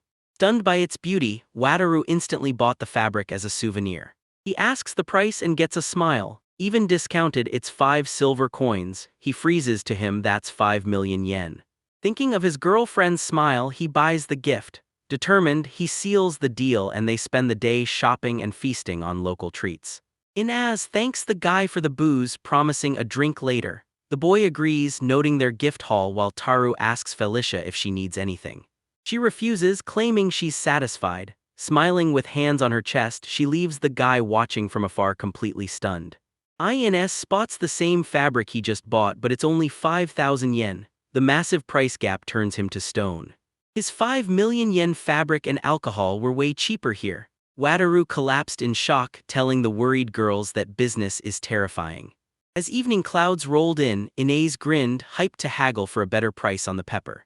Wataru asks for the plan and the girl explains they're selling spider silk, but since she can't speak the language she's counting on him, with a rented donkey ready. At the guild, Mary asks for the silk. Wataru points to his loaded cart and seeing the massive haul, they start moving it instantly. Hiro relaxes in the garden as Mary notes the heavy silk is top tier, worth 5 platinum coins at the guild. Wataru's stunned, he thought his gold was plenty but Mary's got a catch, deliver straight to the shops and the payout gets even bigger. She offers a platinum coin making him freeze, that's worth a massive 100 million yen. NS pressured him to negotiate. 1 billion yen was massive but he had no clue where to go or who to trust. Wataru's using the guild to hit 1 billion during the war. Mary reminds him, wholesale silk scores them cheap pepper and a spice haul. Hiro froze with his 2 girls behind him. He shut his eyes and agreed, leaving Inez crushed. They finished the deal and left the guild to find their new donkey waiting. The math is simple, 2 platinum coins of pepper covers all their supplies. Silk prep takes time so they need to move fast. There's no room to haggle but Inaz is totally fine with it. They're already rich even without the auction. Now they need to move a mountain of pepper to the boat and the girls are hyped to help. Felicia turns to a girl selling a 30 gold bouquet. She declines but the guy mutters they look like yesterday's. Mom arrives and the kid points them out as yesterday's customers. She thanks the group for buying flowers but Natara is completely confused. Holding her daughter she explains they're fleeing the war to hide in their village, but they're dead broke. Felicia's master promises the cash instantly. Ines quips that every meeting is a marketplace now but Wataru says that's just how it is. The family thanks the heroes and leaves. Clenching her fist, the elf timidly asks to buy the boy a gift, admitting it's a selfish way to help. Seeing Felicia's care for her people, he gives her the green light, leaving the elf shuddering with joy. She beamed, thanking him from the heart for his kindness. She rushes to her mom for flowers while Inez teases Wataru for being soft on Felicia. Wataru fires back about the booze he bought as they load the boat. Cargo secured, he triggered the return. They found Lizzie resting on deck, and a satisfied Wataru declared the mission a total success. The crew cheers. With the pepper loaded and 7 platinum coins secured, they rush back to the ship as the elf asks if they're heading south. He wanted to explore again, but Ines feared the coming war would swallow her home, her life, and her love. Horror remembered the southern cities were next, but first they had to find a new island home for the dark elves. Hearing her wish, the elf nods wildly, eyes sparkling as she shouts her confirmation. After conquering the south, 3 heroes set sail on their massive ship as the morning sun hits the waves. Ines woke up and stretched, finally feeling a long-awaited calm wash over her soul and body. Felicia mentions Tabori is famous for rare goods, but its security is a total joke. Wataru apologizes for keeping Lizzie in his bag, but she's totally fine, leaving him overjoyed. Ains asks for a shower and he says yes, but Felicia suggests they go together, and Ains actually agrees. She flashes a cute smile and invites Wataru to join, triggering an instant nosebleed. He wondered how to stay on track. They promise to head south after Bori and find a new island for the Dark Elves, fulfilling Felicia's wish. Felicia agreed but looked dejected, telling the master she's still terrified of hunters and wants the island far from trade routes. Haru agreed, suggesting a massive detour to start their search while rationing food. They'll scout any island for threats. Clenching her fist, the girl silently begs her master to find one. Inez breaks out the booze for a toast. The elf hesitates, but Taru's game. They pour rounds for everyone, including Lizzie, and down their drinks in pure bliss. The hunt for the island begins. Wataru takes the helm, Felicia keeps watch, and Inez scans the horizon for land. They mastered their cooking and pushed further, witnessing countless sunrises on the road.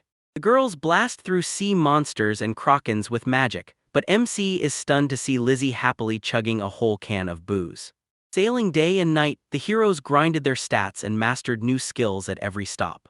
Felicia stared into the dark, starry sea with a somber face as Wataru and Inez watched from afar, pained by her sorrow. Ines confirms they have 2 weeks of food. Wataru warns against traveling far, and Ines agrees starving at sea is a total nightmare. He agreed, hoping they'd find the island soon, when Felicia suddenly rushes up calling for her friends.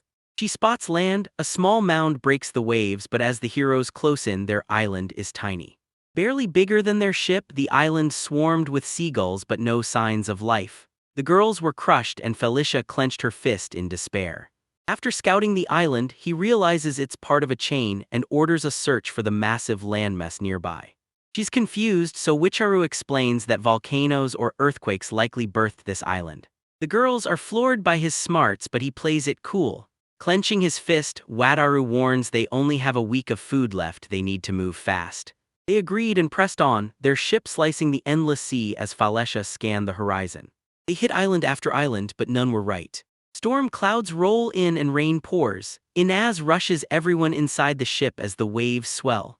Wataru stares out the window, searching for something in the dark. Felicia serves tea as her friends wait out the rain. She tells them to relax, they can't control the weather anyway. Her face fell at the week-long wait. The heroes promised the rain would stop, and the guide told Felicia to rest. Worried, she took the advice and retreated to her cabin, hitting the bed while a massive storm thrashed the ship. Felicia's eyes widen as she hears a faint, strange noise coming from the side of the ship. Despite the storm, the ship sets sail. One look outside leaves her stunned, so she bolts from bed and rushes for the deck. She hits the stairs, but Inez intercepts her, frantically pushing her toward the upper deck. Felicia beams with anticipation as Wataru points ahead, shouting for her to look at the amazing surprise he promised was waiting. The girl bolted after him, scaling the ship's ladder. A massive island towers over their ship. Felicia beams with joy, hands clasped as her heart pounds. Felicia beamed in her summer dress, finally reaching their dream island and wishing her loved ones eternal happiness. Passing a massive emerald island, the settlers wondered if this was finally their new home. The elf scans the land with resolve while the MC spots a rushing river, their ticket back.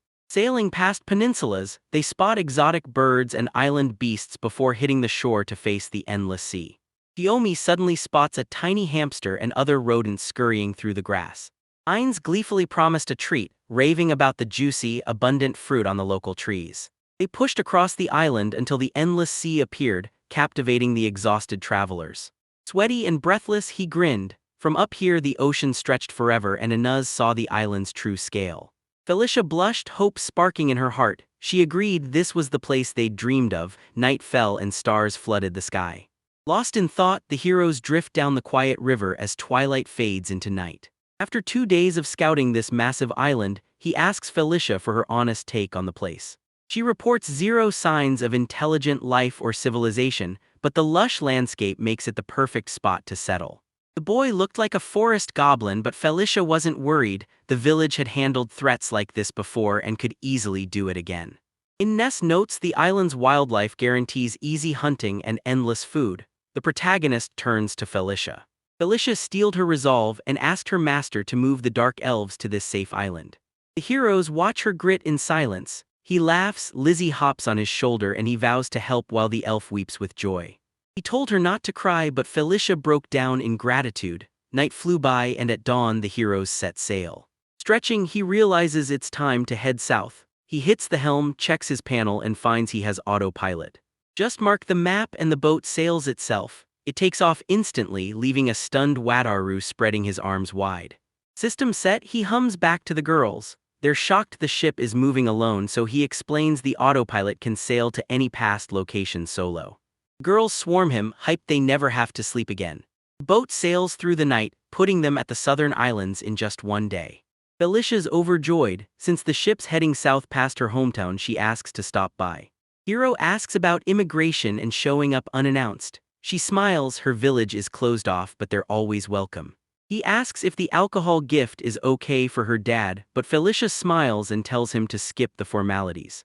Reality hits Wataru like a shock. He's meeting Felicia's father as her master and the panic is setting in fast.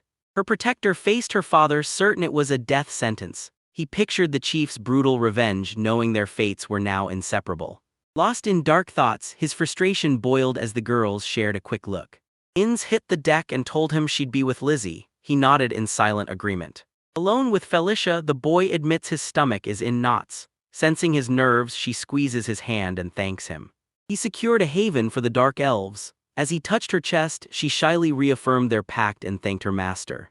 Blushing, she offers a special way to thank him, leaving the clueless guy sweating. She leans in for a kiss, the air sparking with light as Wataru recoils in shock. A vision of a furious elf dad with a club flashes by. Sweating in terror, he stops her. He gripped her shoulder and pulled away, thanking her for the sentiment, but they still hadn't cleared immigration. They weren't finished. Excitement surged through him with a new fire, but he still couldn't explain why. Fists clenched and eyes stinging with despair, he begs for it all to stop, but Felicia just watches the panic and laughs. 2 days later, they reach the dark elf village where strange houses hang from the canopy, linked by massive branches and endless stairs. Wataru spots the charred ruins, confirming a raid. Inez whispers to a confused Felicia that the village is dead silent and totally empty. Scanning the dense canopy, the elf turns dead serious and orders them to stay put. The heroes instantly freeze. Masked figures suddenly surround the group as an armed attacker demands to know what's hidden beneath the blue stone. Felicia instantly claims fairy eggs are under the stone, leaving Taru and the masked man in a stunned, heavy silence. The mask is ripped off as elves swarm from the trees, rushing Felicia with triumphant cheers and beaming faces. Friends swarmed her, praising her return and stunning looks. Families unmasked and flooded the streets, everyone cheering for her comeback. The girl says they're safe since the villagers were just hiding. Wataru's stunned, but these dark elves are pure kindness, their laughter and smiles making the place feel like. A voice from the trees asks about the guest. Felicia turns to her father, who stands tall despite his weakness. An imposing figure steps forward, Federico, the elder of this small but powerful elven village. Wataru wasted no time, introducing himself sincerely by his full name to make a killer first impression. Elder Federico wasn't smiling. Cold and silent, he curtly ushered them inside. Inside a woody hut, the heroes gather as Federico dives into the urgent island migration plans. He nodded, echoing Felicia's praise for the new island's incredible beauty and bounty. Closing his eyes, the man admitted the village would welcome strangers, but he still didn't trust their true motives. Wataru breaks a sweat, regretting he didn't get the full plan from Felicia. Suddenly, a fist slams the table, making him flinch. The elder bursts into tears, shocking the hero by calling Wataru a great guy. The hero beams as his ego skyrockets. Federico thanks the hero for fulfilling their dream while Felicia leaps up, shouting for her father. Hand on heart, Federico confirmed their dream was real, but the village needed to vote first, so he told them to wait. Wataru agreed to the delay. He was heading back to South City anyway, so as long as the relocation was settled by then, he was fine. Hero shakes hands as an elf enters, asking if they're done. Federico nods and the energetic Cecilia introduces herself as Felicia's mother. She offers food and shelter. Cecilia bows, Wataru accepts, but he notices Felicia nearby, fists clenched tight. He tells her to find her mom, but she refuses, insisting it's her duty to protect him. He reminds her Ina's is right there. Felicia stayed to visit home, thanked her friends, and headed out. Her dad watched proudly as the hero thanked Federico for trusting the resettlement. The elder admits he already knew Wataru was a good guy. Stunned, Wataru realizes the parents sacrificed everything, even their daughter, to save the village. Federico wouldn't normally cooperate, but the hero brought Felicia home safe, and that reunion is priceless. The elder beams as his daughter reunites with the village, leaving Rue absolutely stunned by the sight. Felicia's finally home, goal achieved, and her dad is thrilled. The MC thanks Federico for the resettlement, wishing the family a bright future. In Felicia's hometown, Wataru eyes the souvenirs, reminders of the people he holds dear. Amidst elven treehouses, the boy thanks Elder Federico. He'll return in a week to finalize the migration, his allies flanking him. Felicia's parents give their blessing, warning the group to stay safe. As the heroes head out, the parents keep waving until the squad vanishes from sight. Felicia thanks Wataru for handling her parents, bringing them both relief. Wataru's satisfied everything went perfectly, and Ines agrees. He asks Inez about her family, offering to help her reunite with them. Terrified and panicked, she screams she's not doing this. Meeting her parents meant exposing her servant life, a total deal-breaker. The heroes knew it was her gambling debts, but Taru insisted everything was fine. Tasks finished, it's time to head back south, and the girls are hyped to keep the journey moving.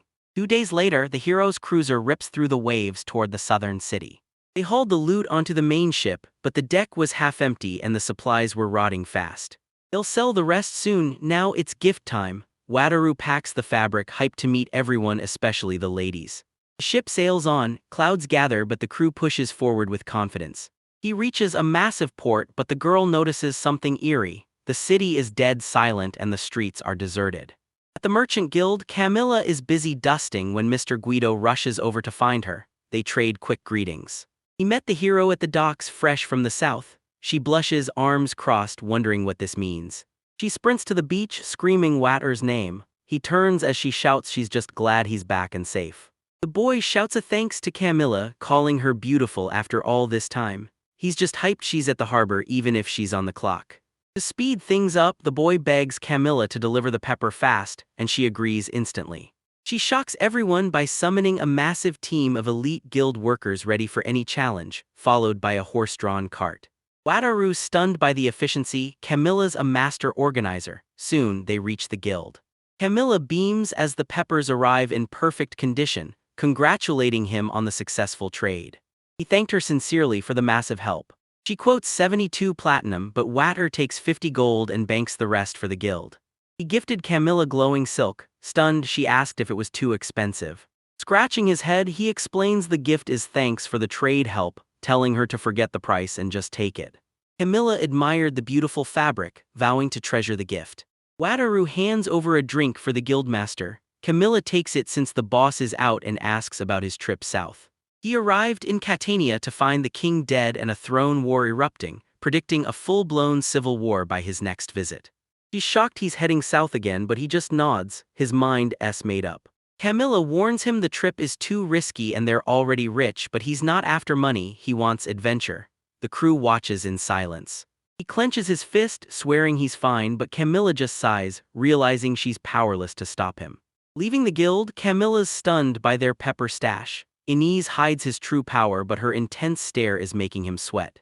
Felicia asks about his plans, and Wataru says he's got souvenirs for guests at a nearby luxury hotel.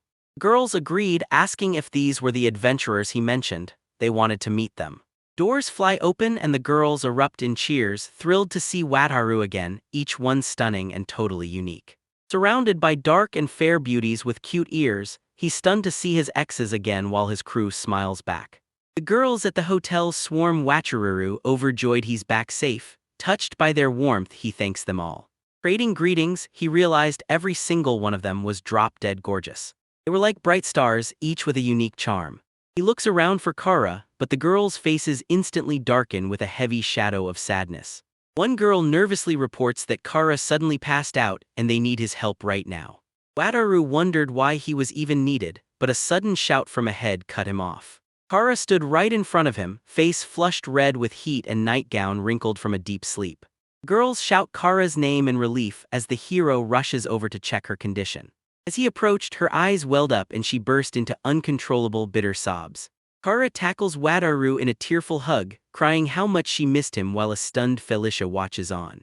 Kara plops right on top of him, wiping her eyes and sobbing that a fried food binge gave her a fever. The girl points out Kara always orders that same fried chicken on the southeast island. He finally slept just 3 days ago. Wataru's stunned by their obsession. As he mutters in awe, the cute-eared girl shyly asks him to teach her the fried chicken recipe. He urges her to find allies for the island, but Inaz warns that Gila's human supremacy makes it a death trap for dark elves. Wataru froze in thought, Lizzie the slug on his shoulder. He scanned the room and flashed a grin, promising everyone it'd be fine. He offers to cook a real dinner party, and the girls are hyped for the feast. Eyes gleaming, he declares it's time to cook and satisfy these beauties. He scans the market stalls from fresh fish to produce. He's shocked they really do sell everything here. A companion asks what's cooking, but the master doesn't know Kerja's plan. The hero says they need chicken and supplies now. He spots the oysters and leans in, staring at the shells in the ice water. Are these dangerous? He asks, curious but concerned. The clerk confirms the oysters are fresh caught today. Surprised, the guy orders them fried. The girl thinks it's a weird way to cook, but he says it's just the local style. He describes the perfect deep fry, crispy, soft, and delicious. Craving that tartar kick, he decides he needs mayo, leaving the girl weirded out by his rambling. He wants to make mayo but worries, are these fantasy eggs safe to eat or will they poison him? He asks if she's tried raw eggs. Offended, she says they'd just wreck her stomach.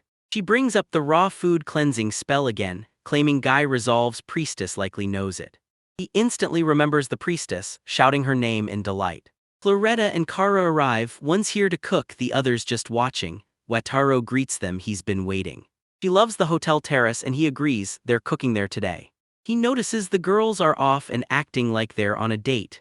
They tell him Alicia's crew arrives tonight, so he orders everyone to split the tasks and get started. He and Clarithasen will find their courage. Ins cooks the soup for him while Felicia preps the seafood. Girls take their roles and scatter, while Kara watches their every move. He asks for a favor, but she blushes and admits she can't cook. He tells her it's simple, don't worry, just crumble the bread. Thrilled with the job, she asks if she's really the only one who can help him. The girl slices bread while the assistant watches over her. MC asks the girl if she knows purification magic. She's confused at first but confirms she can. Perfect, he tells her to use her skills on the eggs and she's on it. Flick of the wrist magically peels the egg. She asks what the eggs are for and he laughs, saying he's making mayo. Shocked, the girls press him again. Add the peeled yolk, salt, pepper, and lemon juice, then beat it all together. Add oil and whisk again. Our hero takes charge, showing the girls the perfect technique. He says it just needs whipping, but he's desperate for a whisk. The crowd is skeptical, but the flavor will blow their minds. He's about to show them what real mayo is. Everyone loves her cooking. A masked girl asks what it is, never having tasted anything like it. She shouts it's mayonnaise and begs the MC for the recipe. He agrees, starting with step 1, peel the egg. Something drops on his head. He hears Remo can do this too. He asks again, still clueless about who does what. He tells her Remo said he has magic and wants to test purification. She sighs, accepts the sacred slime and lets him try. He tells the slime not to overdo it. He tenses, unleashing purification magic. Stunned, the girl sees the egg cleaned itself, Hyped, the guy asks if it's true, tosses his friend up and calls the slime a good boy as the party gathers at the table. He tells everyone to dig into the jelly feast he prepared. Girls eagerly taste his cooking. Suddenly, one of them clutches her chest and coughs. Awkwardness aside, the feast rolls on. The dish is a hit, leaving everyone in Girasoli, Eanes and Felicia included, thrilled. Back at the dark alpine village, things go south. He tries to restrain his elf ally, but the girl shields him, ordering Roman to stand down. He stops, asking if she's talking about the village migration. Demanding answers, the man attacks, ordering the hero to free Felicia or die. He won't be fooled like the elder and calls him a villain. Now things just got a lot. Sensing pure malice, the enemy demands Felicia's release and tells the hero to run, but the thugs surround him, refusing to budge. He asks Felicia for a plan, suspecting a villager opposes the move. She tells him to wait, she's getting the truth from her father. Hero nears the tower by the tree. One asks about the noise while Felicia spots the other. He's shocked to see Federico while the others stay baffled. Then he spots Romano, stunned they're caught in another wild mess together. An angry villager snaps at the elder, demanding he ignore the villain while claiming Felicia as his subordinate. Felicia's stunned, what's he talking about?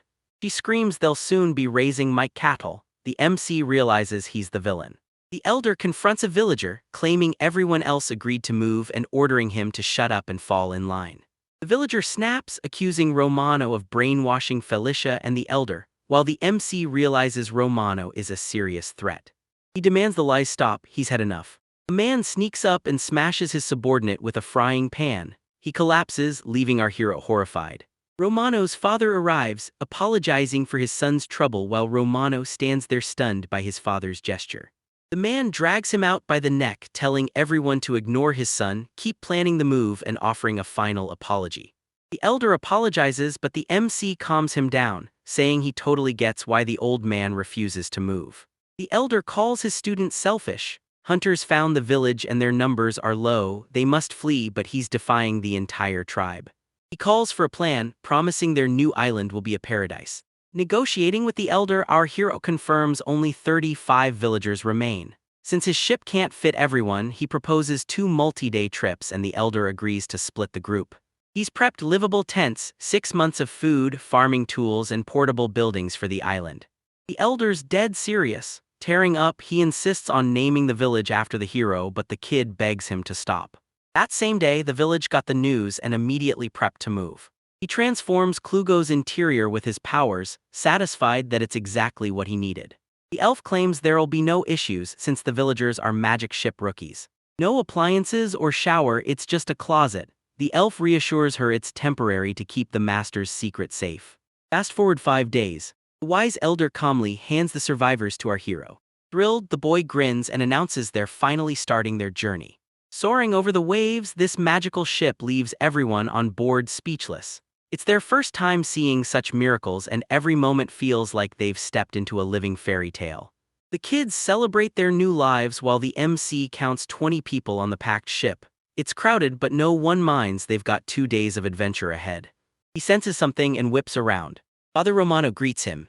The MC asks how as a man stands over his bound, hooded son. The father points, calling him his bad son, and the MC just smiles, he knew it. He's tied up, so don't worry, he won't ruin the trip. The kid happily agrees. He confidently orders the sails up. It's time for their long voyage to begin. The girl cheers as magic powers the ship, sending a thrill through everyone on deck. With the winds in their favor, they're ready for an epic adventure. As the villager struggles, curious kids swarm him with laughter and cheers, eager to see what's happening. The assistant notes everyone's exhausted from their first sea voyage, but the trip is going perfectly. Day 2 at sea, our hero stretches, struggling to fake steer while the boat moves on autopilot. He checks the bow, the mutant ear is gone. He screams in horror, Romano-san is missing. His dad screams at him to stop being an idiot. He reminds his dad he warned him, the MC can't betray them. He yells to turn the ship around now, or he's jumping overboard. MC stares blankly, thinking everyone's better off if he just jumps. Felicia demands he stop, but the villager sets her free and sends her home. Kara asks what's up. He's sure Romano likes Felicia and that complicates everything. Ignored by everyone, he stares at the raging water and leaps. He's plunged into the raging water. A fin slices right past his face. Everyone scrambled back inside, terrified as a massive sea serpent blocked their path. He fights the panic, shouting that everything's fine and to get inside. The elf drags the assistant and tells her to calm down. Romano shouts it's clear, thanks to the MC they won't all die. A massive snake erupts from the water, jaws wide, lunging at the villager. An invisible force blasts the snake off the deck. The boy watches, frozen in terror. He lunges for the passengers, but an invisible barrier stops him cold. The crew cheers as an invisible field shoves the monster back. The protagonist tells everyone to stay calm. This ship is invincible and can repel any attack without a scratch. Everyone's hailing him as their savior, thanking him for protecting them in their darkest hour. Watching from the sidelines, the rebel realizes his plan failed. He's cornered and pure panic sets in. The ship hits the shore and the crew storms the island. The island is massive, packed with stunning, diverse nature beyond imagination. MC sees they're all loving it, and Felicia thanks the master for bringing them. Romano stands on the cliffside watching the golden horizon as his past and future collide. He feels the spirit of change in the air, knowing that while the coming trials will be brutal, they finally. MC calls his name. Panicked, the man asks what he wants. He asks if he's truly in love with Felicia. Terrified and confused, the man faces the MC's cold confirmation. Despite the man's hatred, the protagonist offers a deal: confess to Felicia, and if she accepts. Men bail in silence. The assistant asks why his master is acting like an alpha. The hero grins, smiling. The girl asks if he's sure his friend will refuse. A rejected man thanks our hero. While raid survivors camp on the hill, the young man leads a team to rescue the rest. 6 days later, the elders group lands. He scans the area, stunned by the island's beauty. Migration successful. The dark elves land on a mysterious island, ready for a fresh start as they breathe in the tropical air. The new dark elf village buzzed with pure excitement. Exploring the territory, our hero is stunned to see the elves building houses in perfect, hardworking harmony. The elder approaches, apologizing for the constant interruptions, but our hero just smiles. It's no big deal. He delivered the seeds and cart as promised. Proudly offering more help, the grateful elder insisted he'd done enough. They'd handle the rest. He thanked them, feeling their bond. He asks Felicia if they should trade, but warns they won't return for months. She agrees with her father, leave the settlers alone for now. She thanks her master deeply. He agrees with her plan. They celebrate and set off on a hopeful quest for Pepper. They're back at the market for round 2, ready for new adventures. 10 days on autopilot and there in Tivoli. A girl spots him, shocked he's still in town, but he denies it as they link up. Beating the civil war, he snags the Pepper for 65 platinum. Lucky timing, chaos is coming. The ship sailed the endless sea, carrying their hopes and dreams. Result: on the deck, MC sips hot tea, the aroma flooding him with memories of home. Wait, let's make it even more YouTube nar. His worried girlfriend asks if he's okay. Exhausted, he admits he was crunching numbers and got greedy with his massive haul. They have Pepper for 515 boats. A stunned Inez asks, can they finally buy their dream luxury liner? Calling her name, he hopefully reveals the liner costs a staggering 500 platinum coins. He's confident he can buy it. Overwhelmed with joy, she counts their massive coin stash in disbelief. Beaming, she finally starts dreaming of the free life she's always wanted. She demands elite food and shows. In this paradise, casinos and luxury shops create a literal heaven on earth. The couple dreams of starlit movies, jacuzzis, and otherworldly feasts, while she envisions dazzling the crowd in shimmering dresses. The elf drops a reality check. They have to earn that cash. No Pepper sales means no luxury liner. The MC realizes they're in deep trouble and his dreams of a happy. He knows he's in trouble. He caps Pepper sales at 20 boatloads, any more and the guild gets suspicious. Supplying every boat means constant trips south, but the elf fears they'll get noticed and expose their secret route. He thinks more ships and Pepper will hide the oddity, but she warns the nobles won't ignore a fleet that massive. He's got the goods but no way to cash out. Making a profit while staying under the radar is a nightmare. Inz gasps as a sudden idea strikes. She suggests selling the Pepper outside the guild, leaving the hero stunned. They missed such an obvious move. She tells him to claim the Pepper is from a southern city to blend in. By spreading his sales across multiple towns instead of dumping it all in one spot, he'll avoid suspicion. The elf admits she never thought of that. Sunbathing, the guy calls his girl a genius and she laughs, knowing he's right. He's hyped for world travel, and the slime hidden in his hand is dying to join him. He agrees. Thanks to her, they have a plan and head south immediately while the girls back the forehead man. Arriving at the south coast, a girl offers 72 platinum coins for the top-tier pepper. The hero demands 30 in cash, shocking her into warning him about their future trades. He's done with this and wants to use the cash to travel the continent, making her realize her mistake and apologize. He wants to see the sights and asks her for recommendations. She suggests Palermo's great cathedral to the east, but he's never heard of it and asks for more. She says yes, never saw it herself but hears it's incredible. He knows nothing about religion but asks if he should still visit the cathedral. She says yes, it's a peaceful, quiet spot for everyone. He thanks her again. His friend's hyped for the journey, so the elf asks where they want to go next. The girl says no, Felicia doesn't either and she's hyped to see the massive cathedral. Hyped, he declares it's time to prep for the trip. But first, he's delivering southern souvenirs to an old friend. Girls know they birthed their master and ask, are they all in Girasol? Girls surround the MC, one calling them all beautiful. MC presents southern souvenirs and lets the girls pick their favorites. They thank him. She flirts and asks for necklace advice but he shuts her down, claiming he knows zero about fashion. Returning to the southern continent for round 2 is no joke. Felicia asks if he's still selling pepper. He's taking his trade across the continent, starting with Palermo. Surprised, she asks if he's really heading to the city and he confirms it. The lady defends the girl's dream to see the city, while the guy asks if they're really stuck despite their power. She explains neighboring beast-ruled nations hate their kind, making travel impossible. He realizes you're under human rule, just like Felicia's village. He reveals Route C and she begs to join him. Shocked, he apologizes, admitting he hasn't even thought about it yet. One girl warns they can't dodge inspection, even by sea. Loretta's certain this country is amazing. Night falls and he's still grinding, looking completely drained. He knows Claret's dying to go, he should have invited her. Like the Dark Elf saga, this long journey will finally reveal his true power. He'll buy a new ship just to keep traveling with the crew. But if he spots something, he eyes it closely. He's stunned. The ship's now a luxury island with a jacuzzi, 6 bedrooms, and a stash of platinum coins. Girls rock swimsuits and soak up the sun. He imagines how much better this voyage would be with Girasol. He's finally made his choice, and the girls demand to know what it is. He's buying a new ship and inviting everyone to join the journey. Our hero heads east on a 17-day magic boat ride, stopping first at Bergamo, the majestic capital of miracles. Planning a massive trip for his friends, he vows to be the ultimate host by prepping a spread of pudding, cocktails, and sweet tea. By the campfire, he suggests a strategic game of reversi. Confident master carpenters can craft a custom set to liven up their quest. Trunks are a must for the jacuzzi, so he asks the guys where to buy some. 56%, a bit under 60% but very punchy. Let's try. The girls stare in shock asking what trunks he means. 10 words.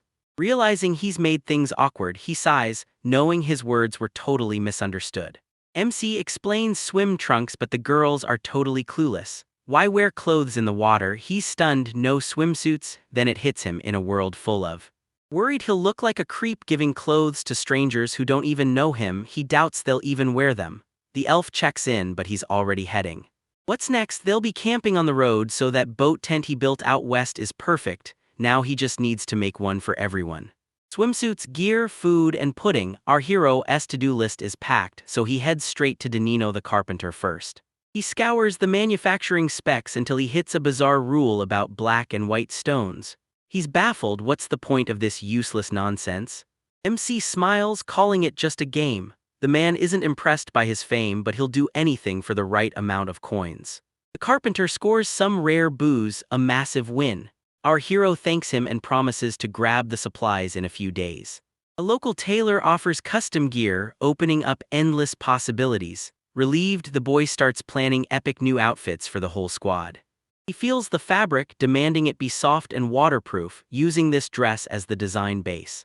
She demos the dress concept, asking if this is the final vision. He confirms it's exactly what he wants. His friends debate the gear. One finds it weird, the other comfy. MC figures since it's less revealing than a swimsuit, the girls will wear it. Days later at the pier, she runs up to thank him for the invite, joining his journey until they hit the city. He agrees, tells her to skip the formalities and welcomes everyone aboard. He just wants them to have a blast. Guests are stunned. The ship is even more beautiful on the inside. The interior's bizarre, but he's hyped to finally travel with the gyrosols. It all feels like a dream. First, he needs one massive favor before they leave. This ship hides a secret. It's actually a guardian, easier to show than tell. Ready to see, he asks. Girls demand the secret and let him show them. Worried, he sighs heavily. With a flash of his bizarre power, he summons a boat out of thin air. Stunned by the raw power, the girls gasp in fear, wondering how a boat just appeared out of thin air. Shaking off their fear, they cautiously inspect the new boat. It looks cool, but its obvious flaws leave the MC totally embarrassed. The boat's dented and warped from the call-it process, but that's standard. He reveals his power, ship summoning. He can conjure any vessel at will, including the very ship they're on right now. Everyone stares at him in shock. One girl admires the MC's unique power. She asks if he summoned the boat to the southeast island, and he confirms it was his power. She smiles, realizing he's more than just lucky. He demands total secrecy about his powers to avoid trouble. That's the price for the ride to Palermo. He'll reveal the ship's remaining mysteries as they go. She's stunned but knows the secret's safe. Everyone agrees, letting the MC finally breathe easy. Next stop, Palermo. The boy orders anchors up. Keeping his word, he spills his secrets as they have a blast on the road. At the helm, he hears his crew screaming and thinks they're all just having a blast. He feels left behind. He forgot autopilot fails in new territory. The hero holds on for tonight. Later, he checks if the passenger has explored the ship, and she thanks him for his leadership and the crew's lessons. He makes his move, leading them to a special ship for the night. Shocked, the girls ask if he really has more ships. Stunned, the heroes watch Felicia break down, questioning their choice. They grab her hands to cheer her up as she tearfully thanks them. The heroes head out. The young man hits the deck and hails the ship. A massive steamship looms right ahead. Everyone watches the spectacle in awe. This ship is so weird it's growing trees. The girls are stunned, thinking he's just joking. The girls doubt it's a ship. It's a brand new artificial floating island, fully intact but refusing to land. The heroines keep gasping and sighing. He thinks he's seeing pure sci-fi. His assistant calls the ship magnificent and asks what it is. He explains it's a floating island, then realizes he needs to name it. He calls the ship a top-tier refuge, and she invites them to enjoy the stay. He eyes the passengers and decides he's gotta make a move to get close to these beauties. Special skill transforms their shelter into a ship disguise. MC disguises the ship as wood, but it looks janky. The elf says it's still less suspicious, and the girl finally gets why the inside and outside don't match. The shelter's a stationary floating island, the perfect hideout. MC invites them in. Girls scan the room, stunned. This isn't a ship, it's a luxury manor. Catgirl dives onto the massive bed, loving the huge room. MC saw the photo, but the ship's interior is a total resort. He offers her a choice of bedrooms, but she's stunned there are 4. Feeling guilty, she insists on paying for the crossing herself. He tells her not to worry, they're his bodyguards now. Honestly, he'd pay for them to join anyway. She nods, honoring their deal. She vows they'll protect him with everything they've got once they hit Palermo. He inspects the ship's gear. What caught their eye? Girls eyeing the tub-like device on the second-floor deck. He's hyped to walk her home, desperate for alone time even if it's just to talk shop. She smirks, reading his obvious face, and despite the teasing, she's totally down. The girls dive into the herbal bath, splashing away their worries. Watching from afar, our hero knows this bond is the key to surviving the dangers ahead. Dream or reality, it's real. He's in a jacuzzi with Curacao members. One girl loves the bubbles, but he's totally flustered by the closeness. She finds swimming in clothes weird but fun, and the MC is stoked he sewed the outfits himself. Elf sneaks up behind him, whispering that he's staring way too hard. MC heads off for drinks and tells the girls to hit the water, earning a happy thanks from his assistant. He's taking them on a trip and doesn't want them hating him for staring at girls. Surrounded by women but getting zero play, he still clings to hope. He talks to Alicia constantly but figures she's just acting as the Gyrosol's leader to her. Cooking with Claretta made them tight, but these heroes talk recipes like total housewives. Irma doesn't mind his leering, she plays along. He remembers her dropping her clothes and knows it was intentional. She's definitely teasing him. She enters, thanks him for the fun day, and he tells her to rest up. Suddenly, Dorothea and Marina approach, looking hesitant and embarrassed. He asks what's wrong. 58%, close enough to 60%. Let's try. They ask to spend the night with him. 8 words, actually they ask to sleep. The room goes dead silent. He stares at the girls in shock, doubting his ears. His mind races, but nothing explains why these 2 beauties are making such a wild request. She hands him the slime. Genia calls him lively and cute. MC's shocked by Remo's popularity but tells himself it's just cuteness, that's why everyone loves him. Our MC is jealous. He recalls the cool jacuzzi but loses contact with his team. Suddenly, an elf enters, claiming she's accepted the tea master's meaning. He thanks her and calls for a break, feeling wiped. She feels guilty that he's the only one working while everyone else rests. He calms her down, insisting the ship is actually easy to pilot. A girl asks to learn ship steering so they can swap shifts. The MC is shocked he didn't think of it first, instantly calling himself a genius. Nearby, passengers scan the table and realize the toy has instructions. Sudden force blasts them off their feet. Girls demand answers for the sudden speed, assuming it's an emergency. The MC's assistant happily takes the wheel, eagerly catching the wind. The girls rush the deck panicking, but he calms them with an apology. He's just teaching his student how to steer. The elf demands a swap, but the girl refuses, having too much fun to stop. The MC watches in shock. It sounds way too good to be true. Girls steer the ship clear of the shark, shouting they're way too fast to be caught. As try to cut, the elf knew the heroine could do it to be even shorter. They ditched the shark. The elf expected nothing less, but now she wants. One girl looks down, so the MC pauses to check on her. He sits close, asking what's wrong. Blushing, she apologizes for killing the vibe, but he insists that her having fun is his only priority. With a moment to spare, he hits the snack table for a quick breather. A housewife rushes up, asking if he's busy. She smiles and offers to help, saying she's got plenty of time. She carefully piles his plate high with a variety of snacks.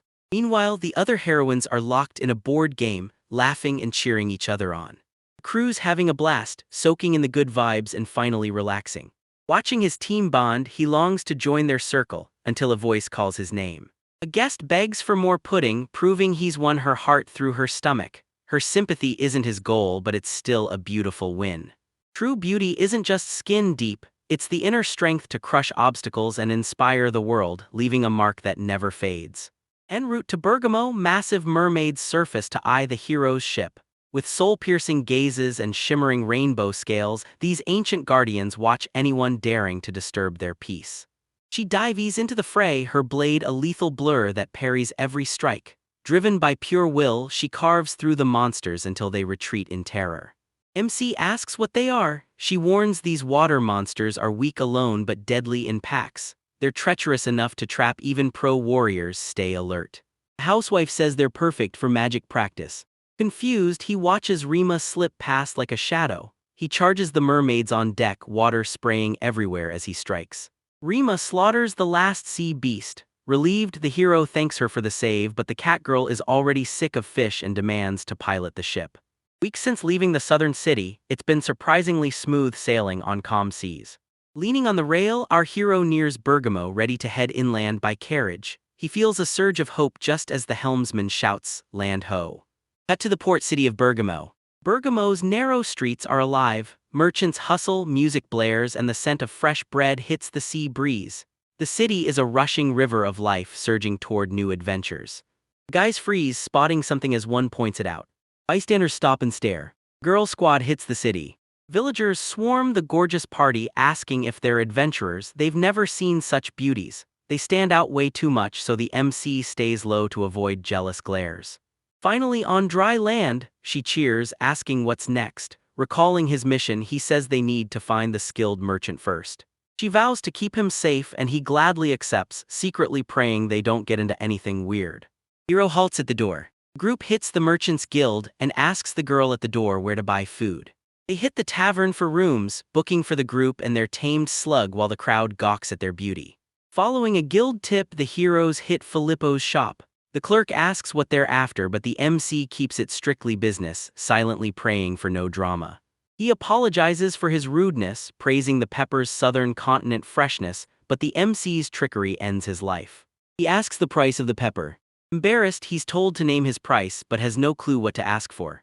Thoughts race as numbers blur. Kamala paid 3 platinum for the cart. Is 4 too much? That's 400 million yen. He blushes, stunned by the price. Seeing his confusion, the man asks what's wrong. He just sighs awkwardly. Admitting he's a trash negotiator, the boy begs the buyer to name a price. If it's high enough, he'll sell the pepper. He's dying of shame. One shot, yes. His secret price over 3 platinum and 60 gold. This rare pepper is a goldmine and the man needs to be sure. The merchant drops 4 platinum and 50 gold. Stunned by the overpay, our hero nods. This deal is pure profit. Girls thank him for the deal, beaming now that their journey and future are finally secured. Business is dead, so the girls head to the capital. Everyone agrees, new jobs, allies, and answers are waiting. They're days from the great cathedral. The road is brutal, but the sight of their goal keeps them pushing. The girl asks why she's rushing, but the housewife's pure hype for the cathedral is so contagious the whole group gets pumped. This massive cathedral is stunning, but it houses divine idols gifted by God, ancient relics rumored to hold incredible power. MC thinks of God, but he's on edge. This place reeks of danger. The crew gets a range offer and moves out immediately. Carriage wheels rattle as the hero sets off into the unknown. A mysterious woman tracks them through a crystal ball, her malicious gaze proving she's baiting them into a trap. The girl smirks, saying it's been a long time. Her voice is pure threat, proving this reunion was planned from the start. Hero heads for the Palermo Bartlett capital. The assistant spots the capital, so the MC orders a stop to detach the raft. He thought moving carts was impossible, but the rubber raft makes it easy. He's just stoked to be useful. They've finally arrived, and the massive Palermo Cathedral towers before them. This cathedral looks insane. From above, the capital Palermo looks like a whole new world. The heroes freeze, hearts overflowing with the majestic light. He calls the view impressive. His companion tearfully stares at the cathedral, calling it magnificent. Hypnotized, she nears the gate. Her friend stops her. They have to return the cart first. She doesn't hear her and keeps walking slowly. Hero storms the cathedral. Inside is even more insane. Heroes look around, whispering in pure awe. Supposedly gifts from God, these divine idols guard the altar. If the creator actually made them, he's definitely overhyping his looks. He wants to ask about the statues, but the timing's off. His religious friend is totally mesmerized by the temple. Another girl asks him to pray. Realizing they're in a holy place, he agrees it's worth it. Kneeling with his crew, the hero prays to the creator, catching up after ages to thank him for the ship-calling skill and his easy life. A voice echoes in his head, refusing his thanks and calling him by name. He wakes up to find himself in yet another strange world. He's got a massive task ahead and she's stunned. He's stunned. Is she human or a goddess? He figures the creator summoned him here. Hearing deification, she ditches the MC and yells that they're still talking, so keep the gates to God's kingdom shut. He mocks the goddess's endless lectures, stunned she'd preach to him when he's the divine creation, not her. He greets the MC, claiming life is great thanks to the creator God, while the light goddess takes her throne and credits the boy's attitude. He stares at the goddess of light, mesmerized by her radiant glow, but she looks totally exhausted. Creator God praises the hero's hard work, summoning him today just to give him props. She cuts him off, warning the creator God to stop meddling with mortals, but he just sighs and denies everything. She looks down, asking about his new subordinates and their new master. Is the god of creation behind this? She knew someone was pulling the strings. God calls the light goddess flawless, putting our MC at ease as he remembers the kid joined a top-tier crew. Disaster strikes, forcing him to summon his ship, save them, and even the gods will bow. The creator God roars with laughter. Terrified, he admits this doesn't sound good. Fed up, the light goddess silences the creation god. He tries to speak, but she cuts him off and shuts him down. What did God mean? Is questioning him really off limits? He's dying for answers. They ask the light goddess, can they stop this now? Retreat south, he'll do anything to keep his girls safe. Looking sad, she says there's no turning back. She tells him she can't say more, leaving the choice to him. Tearfully, she begs him to ignore charity and follow his heart. He snaps awake, back on the temple floor. He looks around, he's back in reality. His companion says the cathedral purifies body and soul, and the girl asks if the others feel it too. They agreed. The sacred vibe moved everyone there. Back to reality, MC debates, warning his crew about the kingdom of God's secrets to keep them safe. He jokes about being a psychic, then clears his head to stop worrying. He can't warn anyone without the facts, but he just heard something sinister. The group looks for ways to spice up their night, but one girl mentions her friend is still stuck at the cathedral. A girl mentions her friend is at the cathedral when a companion bursts in yelling, "Emergency!" The MC senses trouble brewing as she asks what's wrong. Both heroines unlocked taming, allowing monster speech and familiar contracts, but the unlocked conditions are a mystery. Marina's prayer was answered, but MC knows this spells trouble for the charity. He congratulates both girls and they thank him. She wants a familiar like Rimu and asks to hunt for slugs nearby once his business deal is done. Slime hunting is a total drag and reeks of trouble, but even if he backs out, danger is already closing in. Days pass and wandering the forest is pure torture.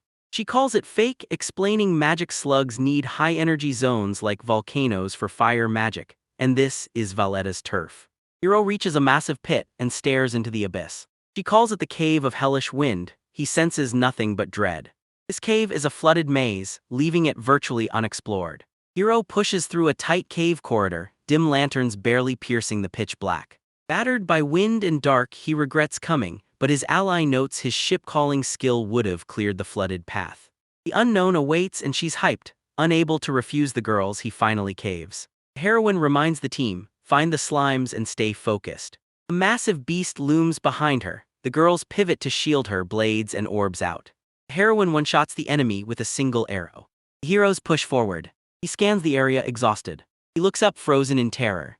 His skill lets the heroes wash the cave's flooded channels. They battle giant centipedes, grown massive in the damp underground. The girls surround him, scanning for danger. The team pushes deep into the cave's heart. The heroes squeeze through passages so tight they barely fit.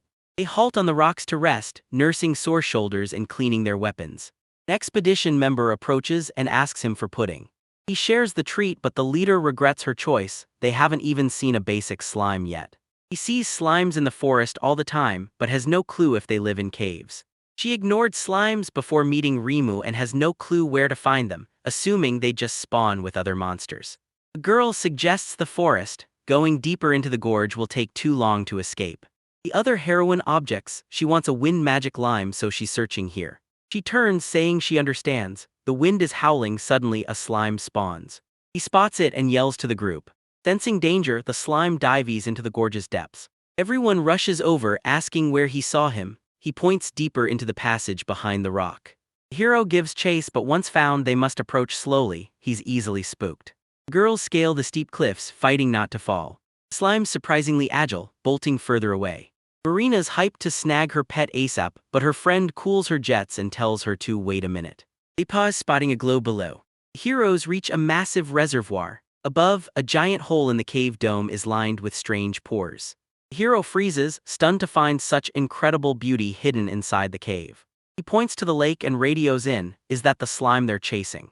She agrees and asks for a boat. He remembers his mission and gets to work.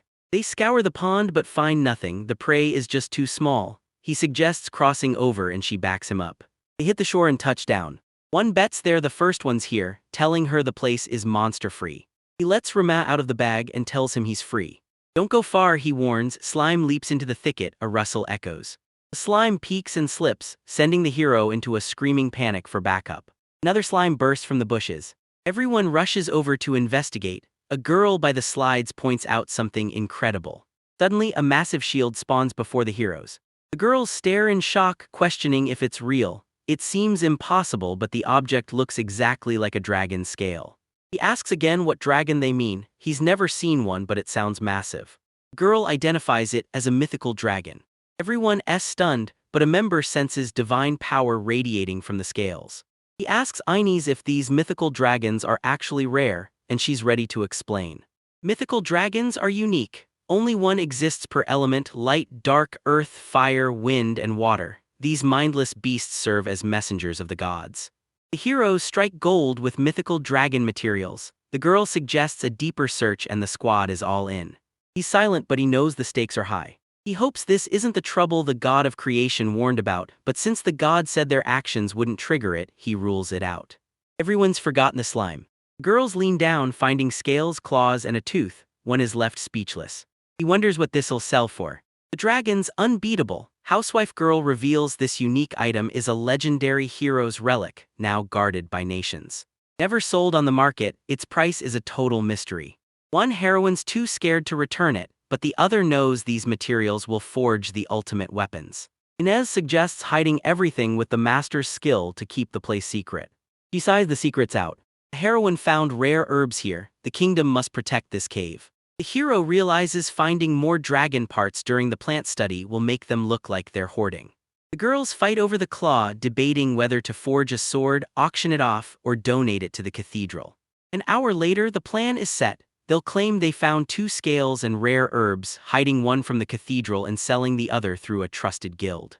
She offers him a 50% cut. He's stunned, but she insists he saved the loot so he earned it. He asks call the ship or rest. The heroes swap thanks for the wild adventure. Slime ducks under a small plant's leaves. A heroine senses something. He spins on instinct. Slime leaps from cover. She snags him, thrilled he's the one. She stares him down, calling him one of a kind. Her team crowds her, demanding answers. No other slimes. She asks her new pet if he's lonely. She locks eyes with her friend. Riyata introduces herself and invites him to travel the world together. What's his move? Mary Ann contracts the slime, naming her new companion Futchin. Inside Barletta's merchant guild, the capital of Palermo is buzzing as staff greet the busy crowds. Enzo tweaks his mustache. Business is running like clockwork, as perfect as his facial hair. He patrols the guild daily, shutting down arrogant rank flexers trying to skip the line. He tries to calm the guy and tells him to get in line, but the man snaps back he's in a rush. Enzo points to the monster behind him and tells the guard to leave. Terrified, the guard joins the line instead. Sick of rule breakers, he's interrupted by a girl reporting a man demanding the guildmaster. She leads him straight to the visitor. Wataru demanded to see the guildmaster for urgent news. One look at the map and Enzo realized he was an honest merchant. He asks their business, but the MC stays quiet to avoid a panic. The man just shrugs. There are always people like them. People exaggerate. The boy says the guild doubted them too, sparking a fight and begs for trust. Alicia snaps back. It wasn't a fight, they were just being rude. Enzo warns that joking carries a price. Felicia and Ines haul in a cloth-wrapped object as a guy apologizes for the interruption. The vice chief stormed out, disgusted by their nerve. He was done with these losers. Later, he's called in. He asks if the merchants left and the guildmaster nods, telling him to see for himself. Before them lay valuable starseeker herbs and rare dragon scales. The chief's stunned. It's a mythical dragon scale. The man reveals Latin kingdom travelers found it while exploring Hellwind Cave. Enzo realized the truth. A real dragon scale is worth a fortune abroad. If word leaks, total chaos breaks out. The chief found 2 scales. He's donating the big one to the cathedral and selling the other through them. Men cheered for the massive global deal, then instantly froze to regain their cool.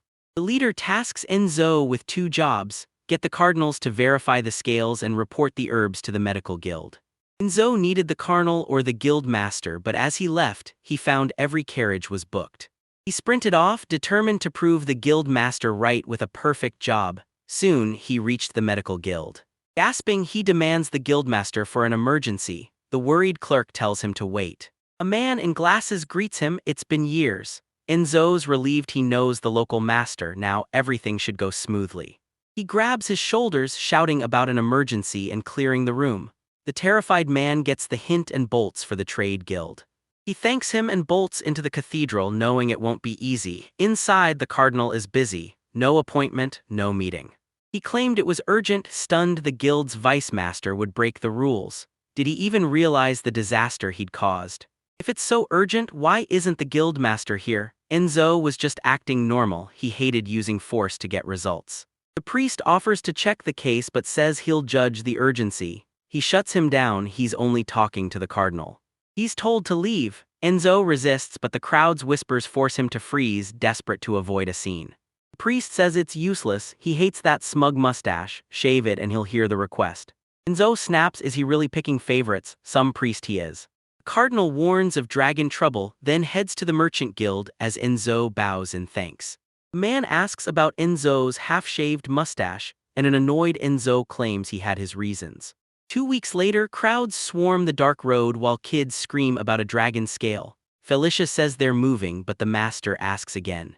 Girls wave from their carriage, smiling at the crowd next to a legendary dragon scale. Ines invites the master to the parade, but he flatly refuses, insisting he'll only sit by her side. The guild master praises Enzo's 2-week grind and new mature look, but Enzo reveals he just shaved his mustache. He says work isn't over. The girls adore him, but he's already getting on the master's nerves. Palermo's finished. He wondered where they'd head next. A week after their parade, the Jurassels are Barletta's biggest stars. Too famous to stay, they're heading back to the southern city. Ditching the scale fast, they sold it for 200 platinum. Alicia split the loot and the 100 coin payout blew his mind. A small ship sets sail, leaving their dream land behind for a new journey. He eyes his payout. That 50 billion liner is still too expensive, but he can buy something else. Fresh from the shower, the girls are glowing. It's been ages since their last bath and their flushed faces say it all. He hadn't seen girls fresh from the shower in ages and appreciated the view. They asked about the others who were busy steering the boat. Dorothea apologizes, but the boy laughs it off. Ina's infalishers are always hot-headed.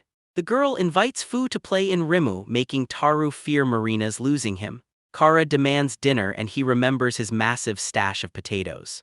He suggests making croquettes. The girls are clueless, but they're ready to help. He boils the potatoes soft. Claretta finally chops the onions and Kara dices the bread like before. She grabs the knife ready to go. He thought she couldn't cook, but she's just hyped to help and dives right in. Girls burst in hyped and hungry as he promises dinner is almost ready. Felicia apologizes for playing while he cooked, but he brushes it off. Meanwhile, Marina notices Fu getting attached to Dorothea. She grabs her, promising to stay together all day tomorrow. Wataru calls for dinner and the whole crew gathers to feast. First ship meal in ages, it finally felt like home. Kara loves it and Alicia agrees, crispy on the outside, fluffy on the inside. Seeing the delicious meal, he flashed back to the croquette dinners he loved in Japan. He's dying for Worcestershire and miso. He gulps, eyes wide. He needs rice. He tries to fight it, but now he's obsessed. Rice dishes flood his mind. He screams for a bowl, leaving the girls baffled. Night falls and Felicia asks if he's okay.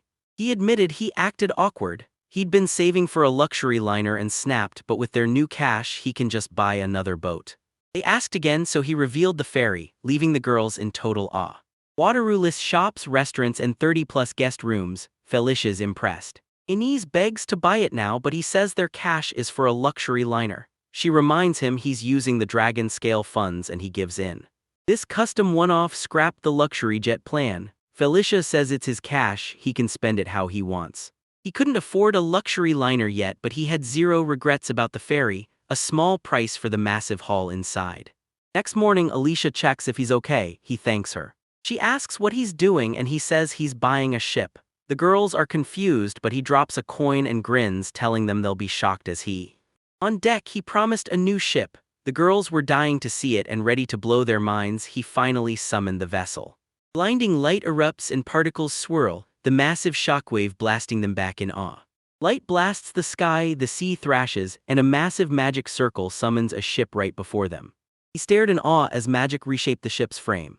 Girls gape at the strange vessel, jaws dropped as they try to make sense of it. It dwarfed their ship, a massive floating fortress. Stunned, Kara collapsed to the deck as the entire crew reeled in shock. They finally got a 632-person ferry, indestructible and unsinkable.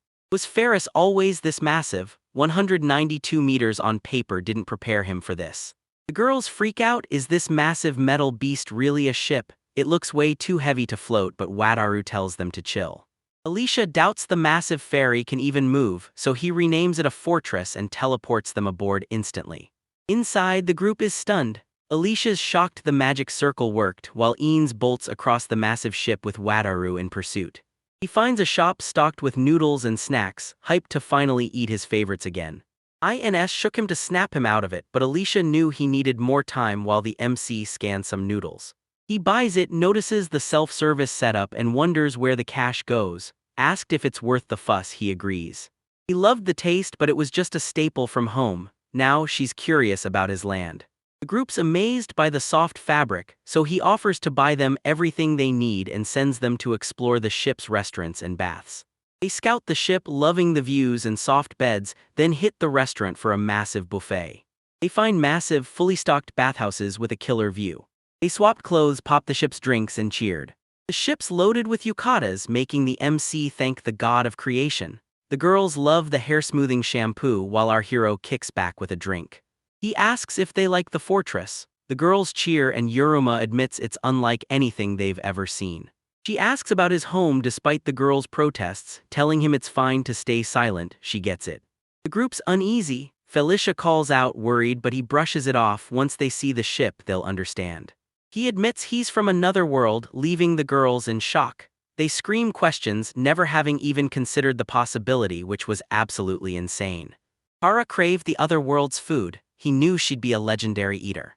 Alicia asks if Wataru's ship summoning is a skill from the creator god, and he confirms it. They asked if he met God and what he looked like. Standing like a grand statue, she confirmed it, moving them to tears. He asks for silence. Alicia's impressed by his skills and agrees to keep the secret if he shares more about his world. He accepts.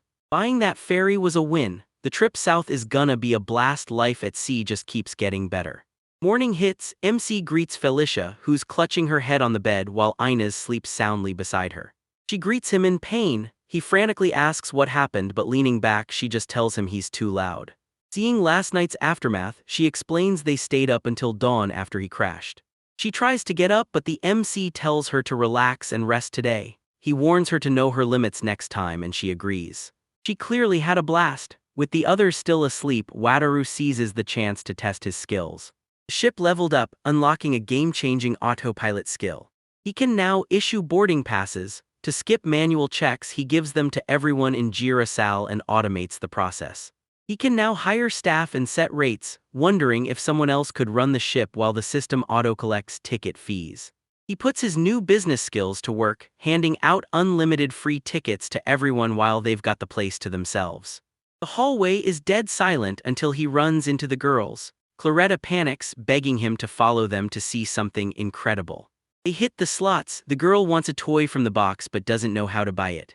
It's a copper coin claw machine. He's trash at it, but he's giving it a shot. He targets one and the claw grabs it. The girl's shocked as it rises, but it slips and falls, total letdown. He's frustrated it failed, but Claretta's got the hang of it. She's officially hooked and thrilled to finally snag the prize. She played all day, scoring tons of toys. Saul wakes up past noon to find the girls looking deathly ill. Everyone settled in fast, and a week vanished in a blur of feasting, drinking, and exploring the ship. Wataru noticed everyone's constant binging. Occasional drinks became daily habits, and he had to warn them. He didn't want them mad now that they were finally close, even if it only lasted this ferry ride. Suddenly, a strange noise rings out, and what he sees is terrifying. Monsters swarmed the ocean, but they missed the massive buildup because their rooms were way too high up. They're being trailed south, so they decide to strike first. Alicia's plan: land on the Klugo and wreck it from the outside. The team's all in.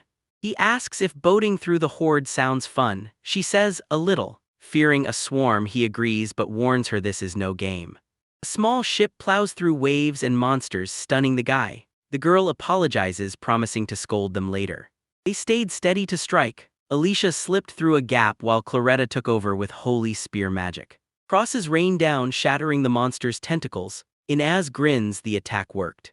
The ship sail on. MC thanks the girls for their work. They had a blast, especially Dorothy. It was perfect training. INS's clothes are tight from lack of movement. Dorothy's confused, and Alicia admits she's feeling heavier too. They're gaining weight. He thinks a chubby team is cute, but they still drink after work, and Wataru is totally against it. He slammed them for trashing their health, demanding zero excuses, but they still partied every 2 days. 5 days later, they board a small ship and leave Palermo for Kluga. Seagulls circle as they land. MC credits their survival, and Alicia thanks him for the incredible journey. Claretta thanks him for her dream cathedral trip, but he brushes it off as a detour to Palermo. She leaves him her plushie as a gift. Wataru asks Orthia to hunt for slime info together, claiming he just wants the world to see how cute they are. She thanks him, seeking her own path. He says goodbye, pepper-souled and closing in on Jira. What a trip. They hand out souvenirs as usual before hitting the guild, where Camille greets them, relieved he's safe. She looks stunning after all this time, but she just asks if he likes the cathedral. He called it a legendary experience and offered another gift, but she insisted it wasn't worth it. He sets a glass and spoon before her. She eyes them, asking what they are. He offered his homemade dessert. The girls loved it, and since he forgot a souvenir, this was her special treat. He says it's just eggs and milk. She tastes it, but her silence makes him worry he messed up. Camilla glares, demanding the food's name. Terrified, he stammers pudding. She asks again, and he confirms. She stands, pitching a deal. Sign with the Merchant Guild to go nationwide and pocket a 3% cut of all sales. He fears it's too simple, but she fires back. If it were easy, every shop would sell it. If this recipe hits, dairy farms strike gold. The guild takes a cut and the merchant is hyped. A divine contract secures his pay, it's pure profit. He admits it's a hometown classic, not his invention. She notes if it's already registered, there's no contract and home cooks pay nothing. Flushed, she demands a deal, and he's too pressured to say no. Inside the magic circle, he hands over his signature and the recipe, sealing the deal as she happily thanks him. Leaving the guild, Felicia notes Camilla's passion. Wataru finds it scary and Eanes asks for their next move. He brings the drink to Danino. Later, Danino takes the decanter and thanks him for the Palermo gift. Danino asks about his last toy request. He remembers it was a reversi. The man found it interesting, so the students tried selling it for profit. He asked to join in. Wataru agreed instantly, so they headed to the merchant guild to sign the contract. His hometown goods leave her stunned. If she asks where he's from, his Isekai secret is dead. She's already eyeing him with suspicion. She warns him not to leak valuable info. He agrees to be careful, then they grab some grilled oysters.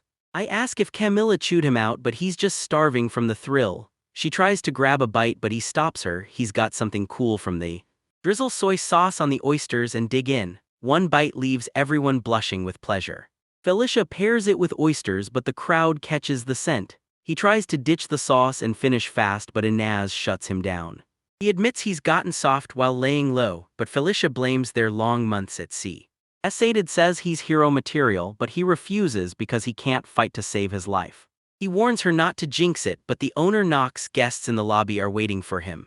Alicia bursts in begging for his power, offering everything she's got. Dorothea apologizes for the intrusion, but the guy tells her to relax. Was this the trouble the god of creation warned him about? Birds flew peacefully outside, but the group stood stunned. War was coming. Dorothea reports imperial ships surrounding the city, then a messenger screams the impossible: Fort Luger has fallen. No backups coming. The empire ditched the kingdom for Luca and they must hold the city at all costs. He remembered the girls were in danger and had to save them, but did he really order the fight?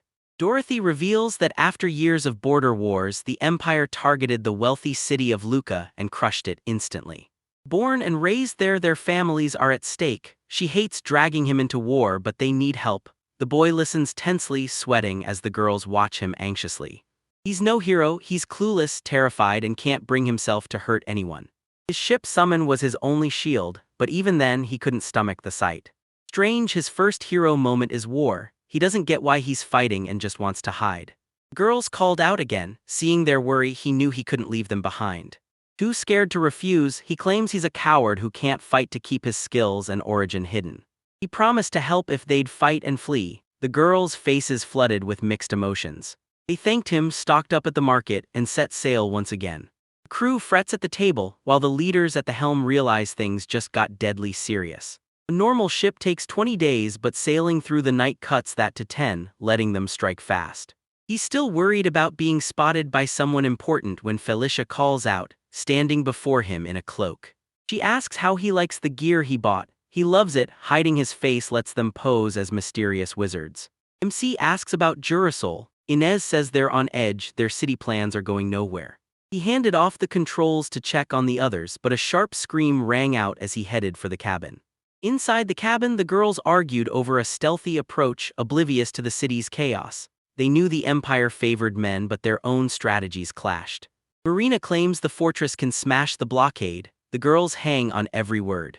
MC dreads this, but Alicia brags it's the world's biggest ship. Irma tells her to wait. She wasn't sure Wataru would buy the plan without scouting first, and the boy realized they'd finally hit a dead end. They're panicking, and for good reason. With the port surrounded, a small boat is their only shot at sneaking in undetected. He spots a speedboat for 81 gold coins, 81 million yen. It seats 9, hits 210 km/h, and is absolutely insane. They'll slip past enemy fleets and magic ships far easier than the ferry. He went for it, hoping to boost morale before they reach the city. He gathers the girls and triggers the summon, erupting a massive magic circle around the ship. Alicia stared in awe at the indestructible 9-person speedboat. He says this ship is the world's fastest if they can master it. Alicia interrupts, claiming they can sink the enemy fleet, but that's not why he bought it. New ship war ready, they apply special camo and its look transforms. He names the boat Speedster. It's fast, so he starts training to master its speed. Soon they're blasting across the waves at top speed, leaving the girls in total shock. They shredded monsters with magic on the fly, never missing a step. Alicia notices Irma's aim is deadlier. Irma's adjusted, claiming big targets are easy even at high speeds, and the rest of the girls are leveling up too. They were already training. Did they forget he'd promised to defend the city and secure their escape just to fight the Empire? Alicia asks if he's boarding. After that last ride, he's had enough. They were serious pros who'd mastered the boat, so buying 2 more was worth it. Eanes just made sure his luxury liner fund was still safe. He says it's fine, the reward covers his costs. Ines mocks him, asking if he's only after cash. He agrees, oblivious to her smirk. She laughed, reminding him he could have demanded anything, even marriage. Stunned, he instantly pictured their wedding on the ship. He shook the thought off. Trading himself for the city was a villain's bargain, and he refused to be the bad guy. I call him a coward. Felicia calls him beautiful, then he blushes and asks to touch her, leaving the girls stunned. Next day they train while boating to the city, pushing toward Klugo during breaks and all night. Early on, war-obsessed Jira souls forgot to eat, but training finally calmed them down. Wataru offers Kara 5 extra Karog servings. She sadly accepts, making him realize things won't just go back to normal. 8 days in, Klugo hits Luca's waters ahead of schedule. Land is already visible on the horizon. To avoid the Empire's fleet, Alicia suggests a night scout. Under the moonlight, they launch a boat to the shore. Irma spots them and kills the engine. The girls peer ahead. They're stunned as a massive fleet appears, every ship packed with soldiers on high alert. Irma saw the massive Imperial fleet surrounding the ports. They hadn't landed yet, so Alicia knew the city was safe for now. Girls return from scouting. Relieved they're safe, he asks for an update. Girls pressed for info on the city and port, but Alicia stayed silent. He cheers, the city hasn't fallen. She confirms the ships are still outside. The group collapses in relief, their strength spent. Watery and Irma are relieved they survived, but the Empire's already got the port surrounded. Alicia confirmed the fleet, 1 large, 2 medium and 1 small magic ship, plus a massive force of sailing ships and galleys. Marina spotted magic ships on patrol and soldiers guarding the area. Wataru understands the family needs out, but the city's too tight. He asks for the plan and Marina calls for a direct assault on the fortress. Grandfather asks Dorothy's take. Her plan: skip the frontal assault and just sink the ships. Everyone listens intently. Her plan stuns the MC. The girls double-check in shock, but she doubles down. Once the Empire spots his ship, they'll be on high alert, crush their fleet first. Alicia agreed, thinning the enemy fruit opens the port, making evacuation and defense a breeze.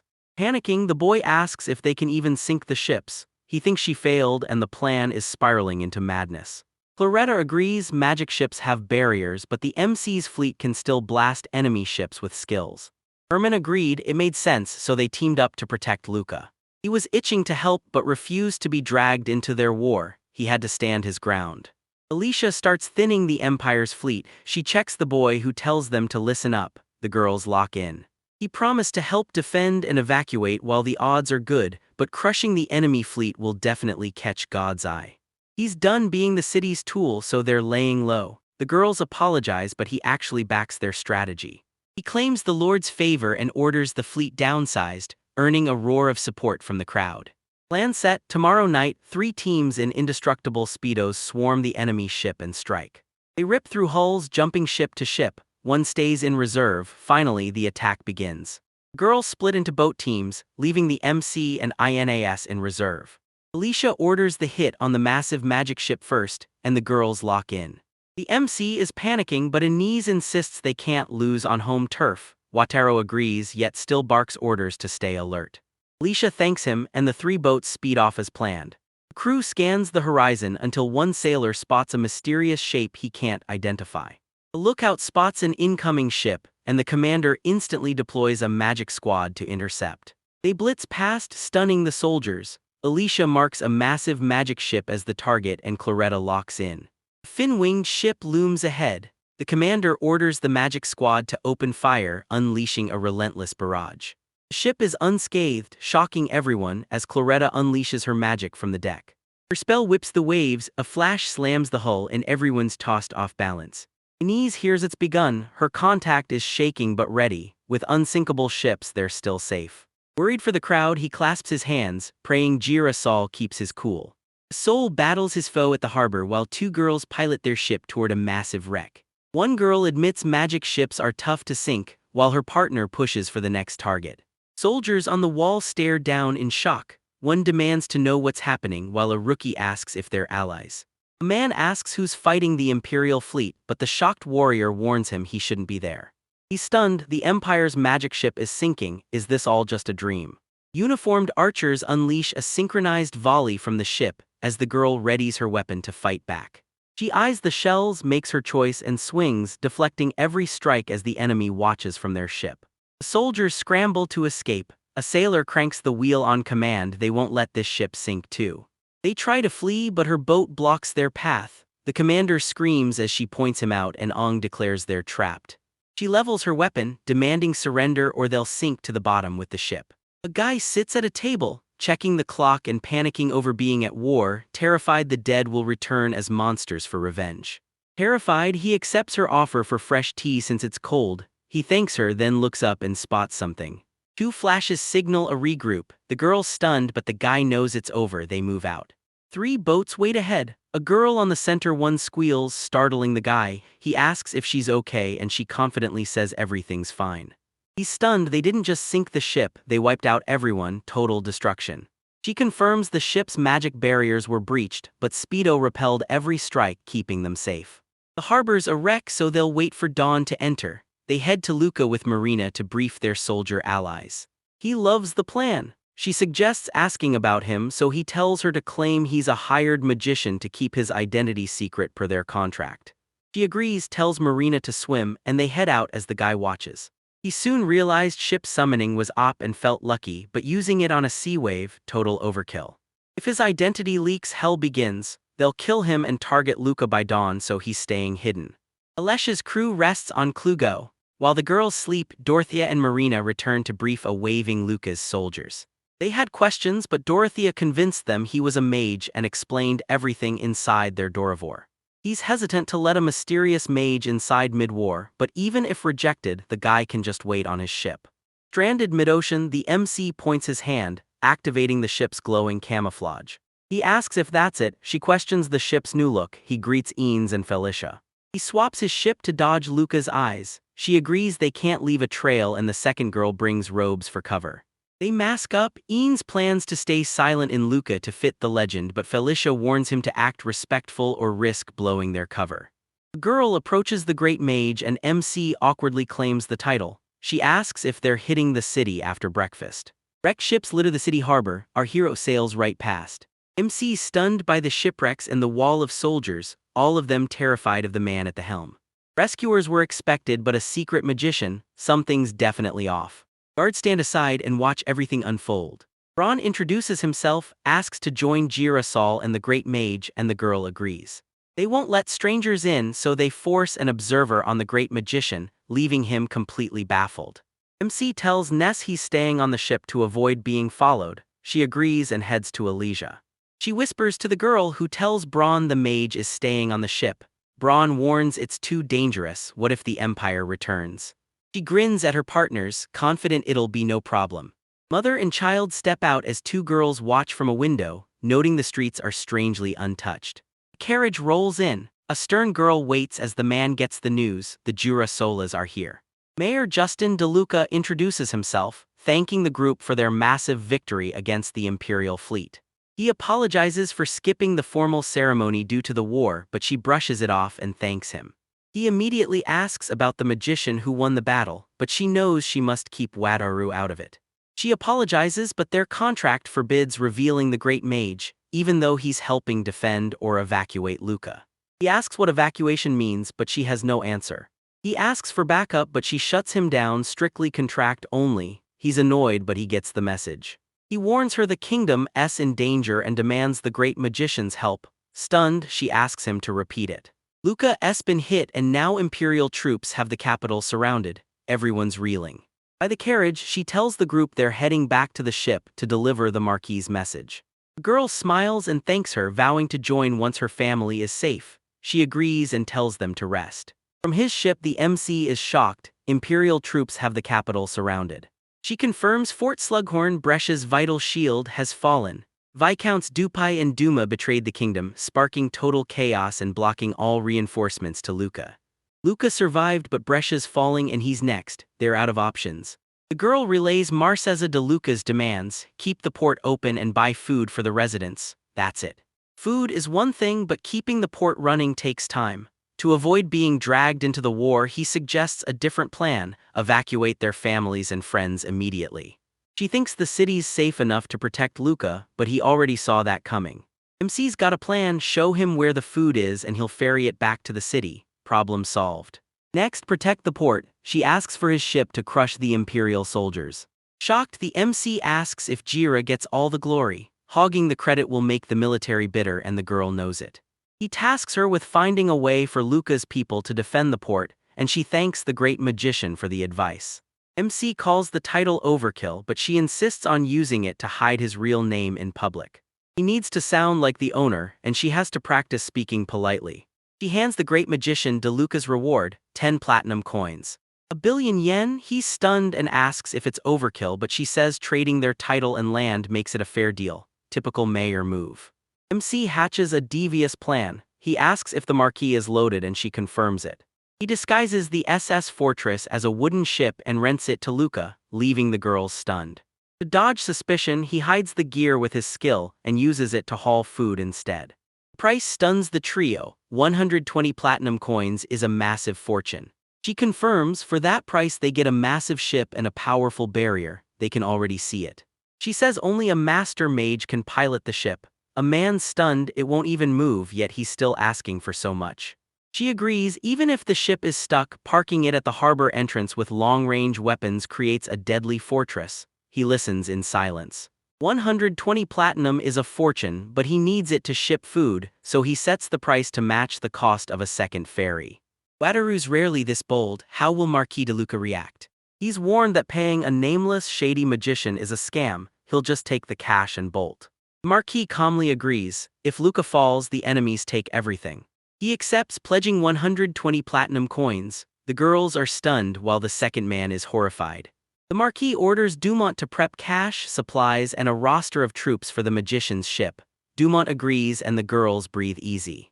LL, keep the spelling or use the title. I'll use Marquis as it's the intended meaning, or just he if clear. Let's stick to Marquis. Marquis trusts Jura Salai and the unknown mage, hoping his sleepless nights finally end. Night falls and the Marquis sits up, way too hyped to sleep. A knock at the door brings urgent news. A massive ship just appeared at the port entrance. Guards wonder if a mage owns the ship, but the Marquis suddenly appears demanding its location, shocking them both. The screen reveals the ship, stunning the man as panicked crowds flood the streets. The crowd at the port stares in shock. Is this their ally? Incredible. A massive ship looms ahead, dwarfing a smaller boat and leaving everyone stunned by its size. The boat nears the ship. Waving, the girl wishes the great magician a safe return. Peeking from his robe, he thanks her, noting the SS Fortress is docked with a feast waiting on the table. She brings drinks and tells him to rest. He thanks her sincerely. The ship's at the port entrance. He needs the Marquis' okay to move it before dinner, then he'll prep the boarding passes. He checks the panel, calls the ship, and issues a boarding pass. Anonymous permanent passes for the SS Fortress, 500 should do. He hits the button. Tickets materialize in his hands, a massive stack. These grant anyone access to the SS Fortress unchallenged. He tells the girl to alert the Marquis and she grabs them, ready to move. He leaves Speedo behind for emergencies. Use these tickets to board and escape with the family. The girls thank him. He and Alessia map their plan. Head to the port of Orphis in Thessaloniki to buy supplies from Gaffredo's company.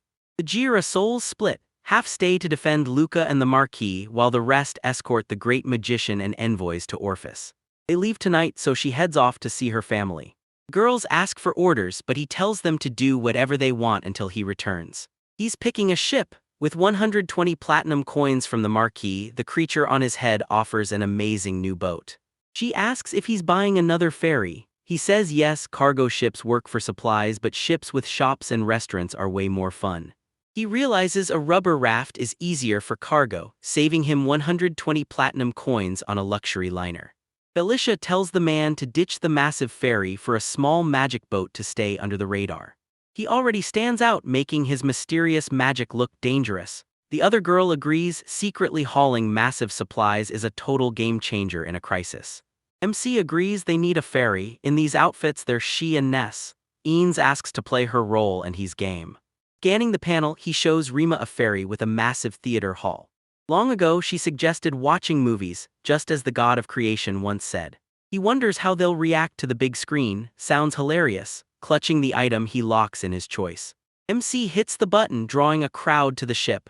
The eared girl announces their return, thanking him for keeping their families safe. As the ship sails, the girl reveals the Marquis loves the SS Fortress. It's already packed with troops and supplies, and Haru's relieved everything went smoothly. He demands a war update, any word from the Empire. Prisoners reveal the Empire's plan to starve Luca. It's a vital trade hub and he realizes they just want the port for themselves. They failed to seal the city, so next time they'll strike harder, but Luca is ready to fight back and Taru knows it. He suggests heading to Orphis, everyone agrees and they take Luca into their care. Steering into the open sea, Wataru announces it's time to call a new ship. The girls love the fast new ship and its food, but the third girl warns, this belongs to a legendary magician. Haru notices they've perked up and calmed down, did seeing their families do the trick. Time for a fresh ship, he reaches out and reveals it.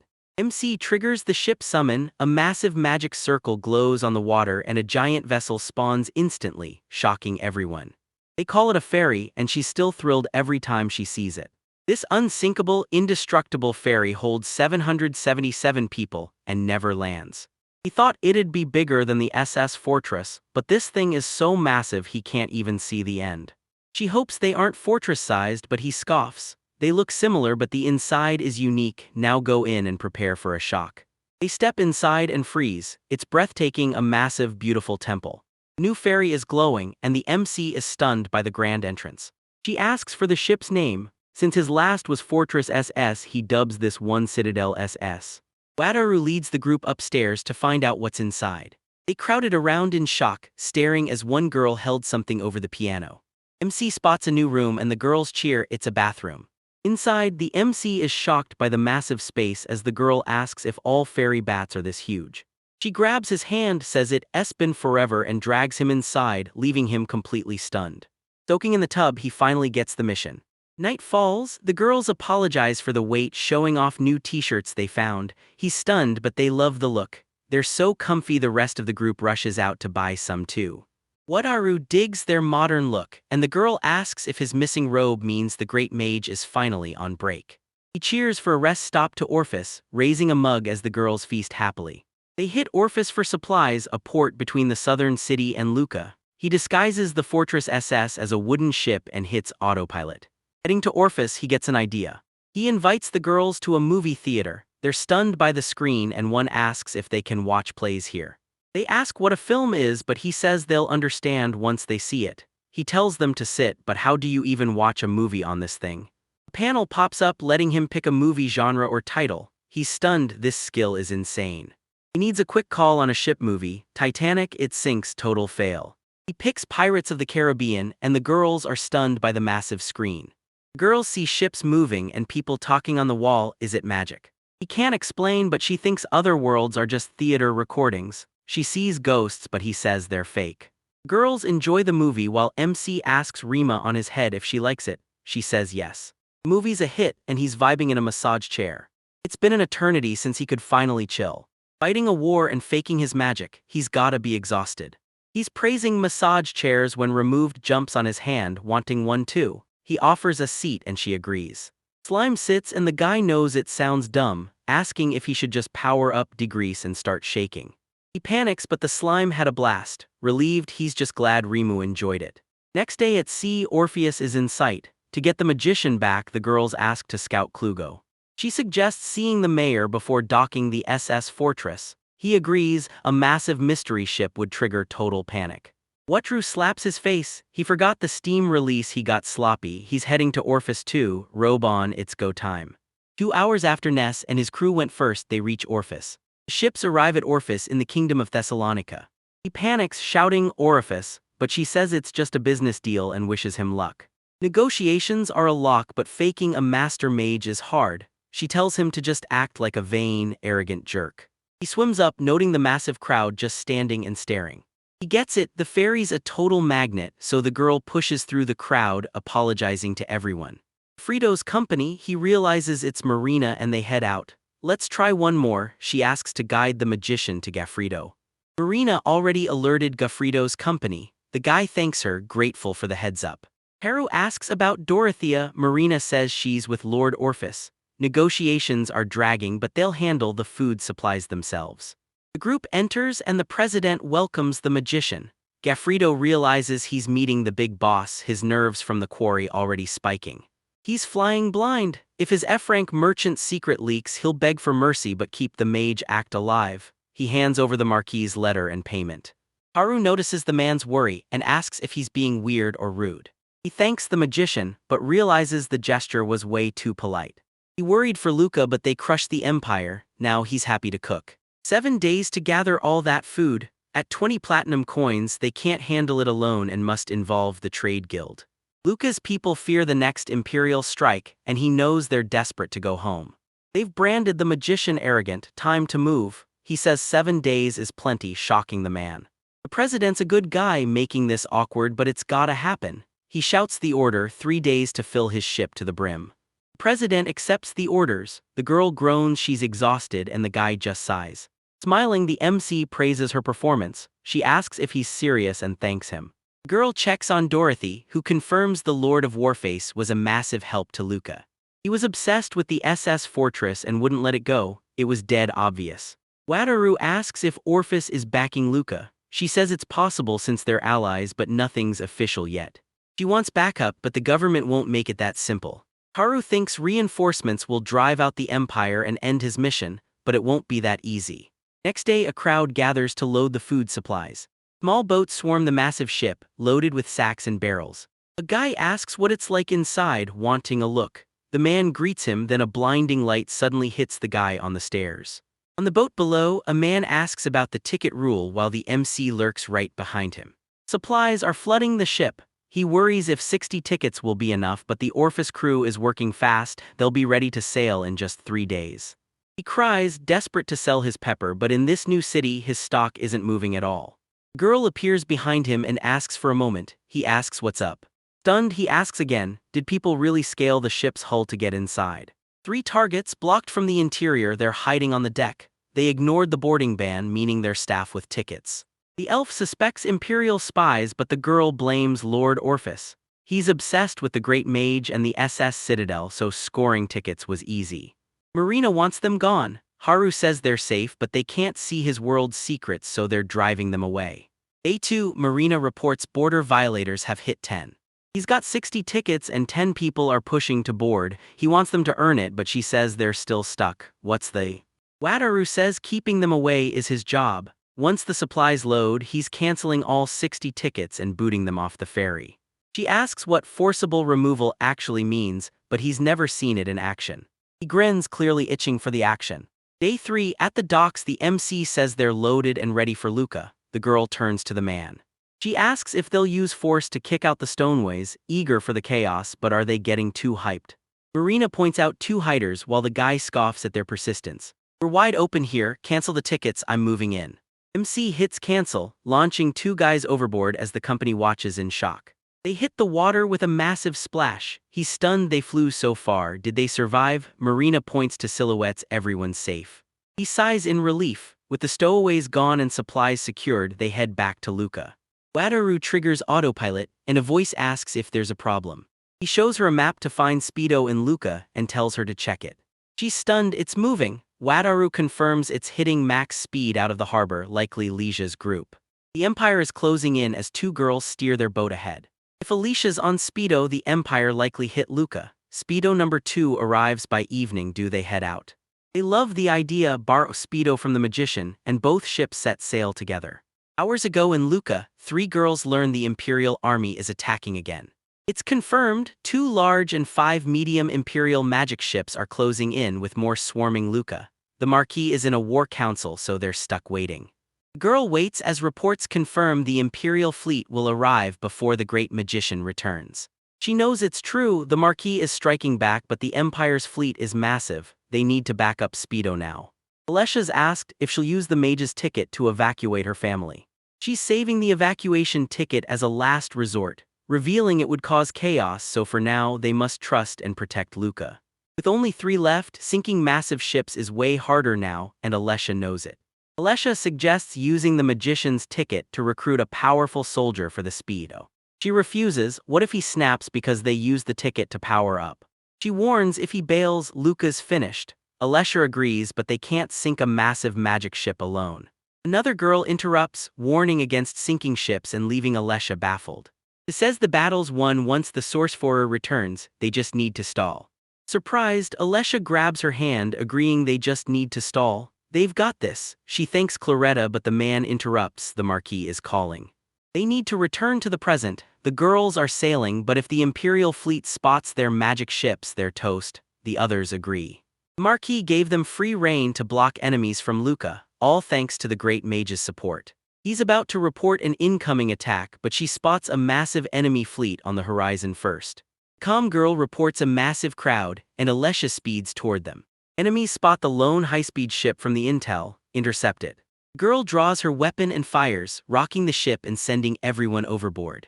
She strikes another ship, but their counterattack is blocked by a magic barrier.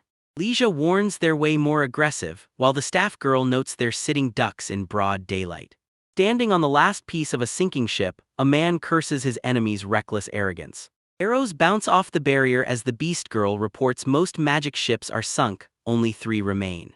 Alesha tells them to hold on, they just need to stall a bit longer. A sudden beam pierces and shreds the ship, leaving the girls in shock. Everyone clings for life as the wrecked ship sinks. Shocked, the girls demand answers. Suddenly, she spots something, orders Alesha to evacuate and retreats. The girls swim away as enemy ships loom. Was that light from an Imperial ship? Late magic Claretta's never seen anything like it. This was likely a unique skill, a gift from God. Stunned, she asks if this is the same ship summoning as the great magicians. Alesha stops them. Magic and monsters haven't been an issue, but can this ship reflect skills? That defense is unreal. The enemy just fired a mysterious beam of massive power. The girl doesn't know what it was, but we need to report back to Luca fast. A masked man watches through a telescope and reports the magic ship is speeding away. Antonio steps up to massive cheers. Classic Antonio, this attack is on a whole different level. He claims his unique laser beam can pierce anything, leaving the crowd in total awe. He fumes, knowing he needs a massive ship to spare his allies and face the enemy head-on. In Luca, Alesha asks if it was a laser, but the advisor confirms the news. A unique skill just obliterated Navy HQ. That stone-piercing beam lacks rapid fire, but it's still lethal unless he recognizes the famous skill. Marquis demands a barrier specialist and an immediate meeting. Jira Sal joins and Alesha approves. Walking home, Alesha groans that politics is more exhausting than war. Her friend laughs, but the Beast Girl asks the real question: how will they handle the Empire's returning fleet?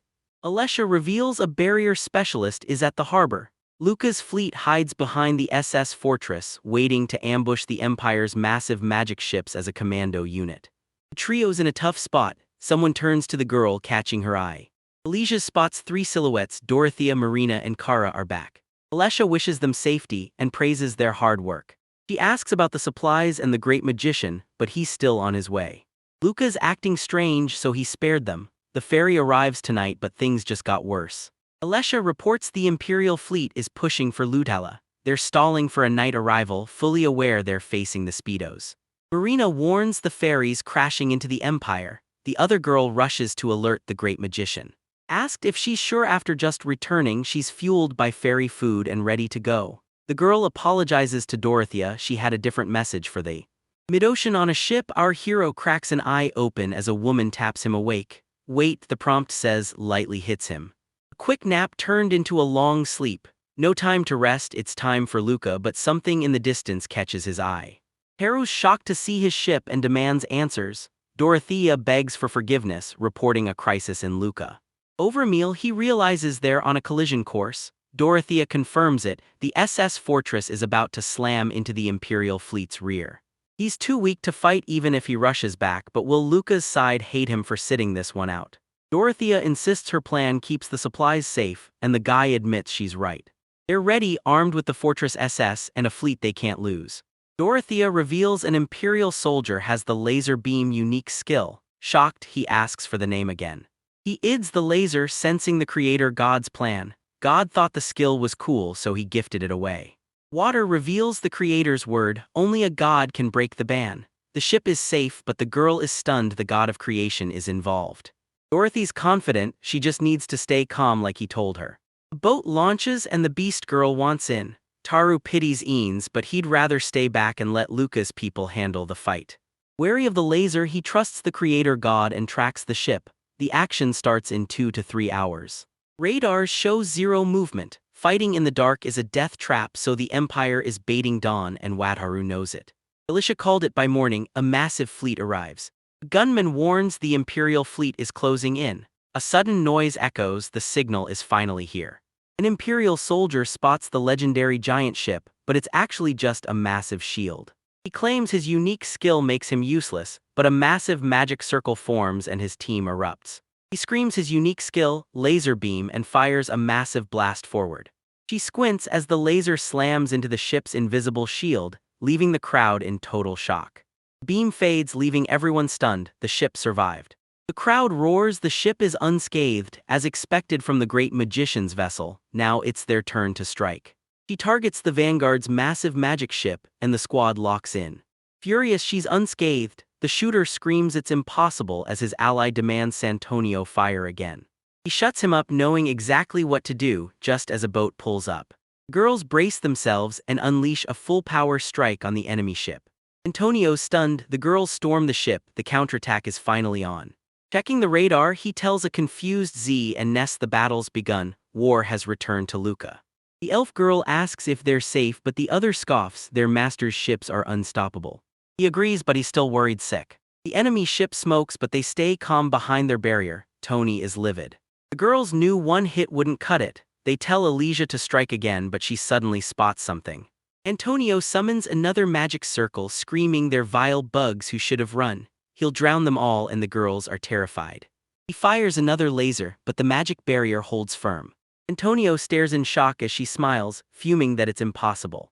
The girls strike the ship again, striking terror into the enemy. Their partner sinks a magic ship, letting the girls move to the next target. Marina approves. Shells blast another ship. A warrior screams they can't sink this giant, they have to flank it and hit the port. The helmsman steers. The captain stares in shock as 2 ships aim right at him. He signals the fire attack, and his men swarm the Empire's ship.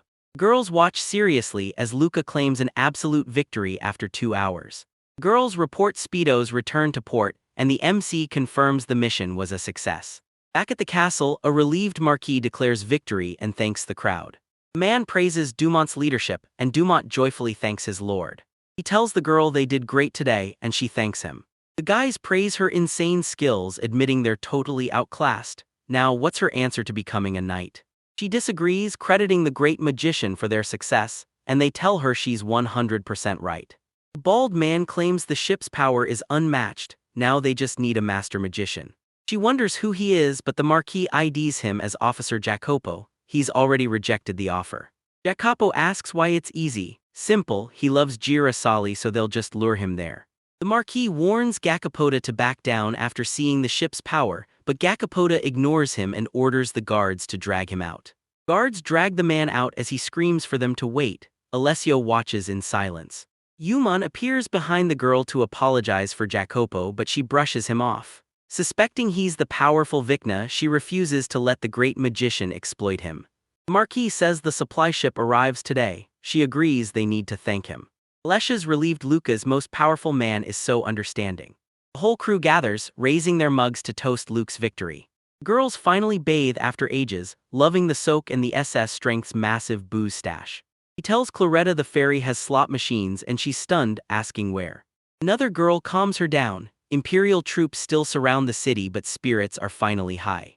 Haru rewards the girls' hard work with a feast and movies until dawn, but one girl asks, "What's a movie?" Massive ships dock post-battle as people pace the fortress walls. Back in Lucca, the war's stalled, so Yand kicks back at the castle with the girls. Wataru surveyed the silent Havana, wishing the war between the Empire and Brescia would finally end. He spots a stunning swan-shaped ship below, flying the royal family's flag. Robing up, he heads out as she calls for him. He spots Alessia and announces his arrival. Tommy asks if it's an enemy ship and she looks down, hesitant. Hearing it was Brescia's royal ship, the boy froze in pure horror. Rue senses trouble with the royals in Lucca, but Alessia reveals they've arrived right in the middle of a war. She blames rumors about the MC for their arrival, making the guy wilt. The braided girl wonders which royal showed up, and as the dark-skinned girl investigates, the guy just wants to avoid the prince.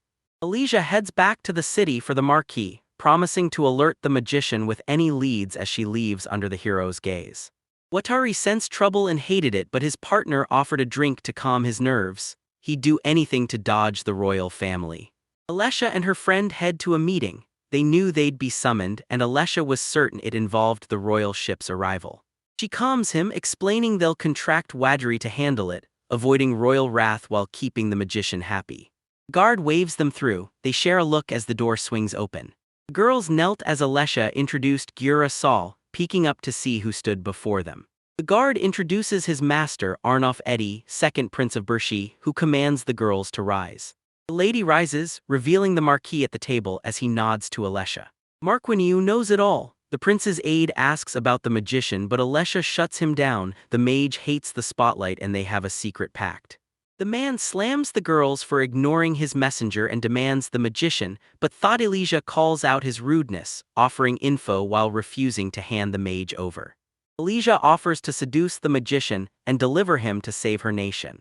Yakilo's proposal horrifies the girl. He brags about being a model patriot, boasting he reported the ship to the king the second he saw it. The girls knew who was at fault. While the officer sucked up to the prince for his speed, Alessia's glare burned with rage. The prince declared dissent was treason, and she had no clue how much she'd suffer for it. Marquis sighs. Alessia is ordered to fetch the magician for the prince. Desperate, she stares ahead in silence. Dejected on his liner, Wataru fears the prince is intimidating him. Clueless, he asks the girls for advice. Alessia apologizes, but he keeps his identity hidden and tells her to escape with her family. She slams the table, flat out refusing. Catgirl tells the mage to strike back at the prince and make them all regret it. She tells him he doesn't have to fight or run as a foreigner, but Atari is completely clueless. He's stunned. He has to threaten the whole kingdom, but she agrees it's the perfect way to prove his power to the world. Still, he worries the southern city will blow his. She agrees, show them how dangerous an angry mage is so they stop messing with them. He knows Inez is right. Wataru sensed the risk. The girl was fuming. She hated arrogant nobles and was ready to deck the prince. Magician suggests threats, but Inez says blowing up the ferry at Luca's walls will make the prince cry like a baby. He sits her down, telling her to chill. Boxier's girl suggests a bluff to scare them, and the magician is all in. She trashes the prince in a letter. He's shocked but agrees, leaving Watari floored by the brutal insults. Watari fears the letter spells trouble, but the sharp-eared girl trusts the Lord's power. Confused, the MC asks, what if the prince actually says yes? Box Girl suggests blockading Luca's port to sober up the enemy, and the boy weighs her plan. He's here for Luca, but she wants to use him as a shield against the prince. If he bolts, the Imperial fleet returns, exactly what they need. He agrees to send the letter, making the girls cheer. Wataru plans to flee if things get ugly, but a girl suddenly turns to him. He turns and asks what's wrong, noticing her worried look, but she just stares back. Alessia asks the mage for a private talk, shocking Watari. Mid-voyage, Wataru invites Alessia to the guy's room, and she happily accepts. He leads as she follows with hidden eyes, leaving the MC a sweating, nervous wreck. Wataru's on edge. Alessia's acting weirdly tense and he has no clue what she wants to say. He welcomes her inside and offers a drink. She takes the glass but stands there in silence, hands tightly clasped. Alessia slammed into a deep bow, begging for mercy. Shocked, our hero jumped back, staring in disbelief. He panics, demanding she look up and explain. She tries to object, but he cuts her off, confused why she's even apologizing. Confused and guilty, Alessia admits she dragged him into war, exploiting his kindness to make them royal enemies. She bows in shame, taking the full blame. He figured she felt guilty but knew his stupidity, not kindness, was to blame. Alessia apologizes again, but the dazed guy insists it's fine. He chose to help and tries to calm her down. The contract pay is trash, so she offers him extra. He's confused, but she doubles down. She's game for anything.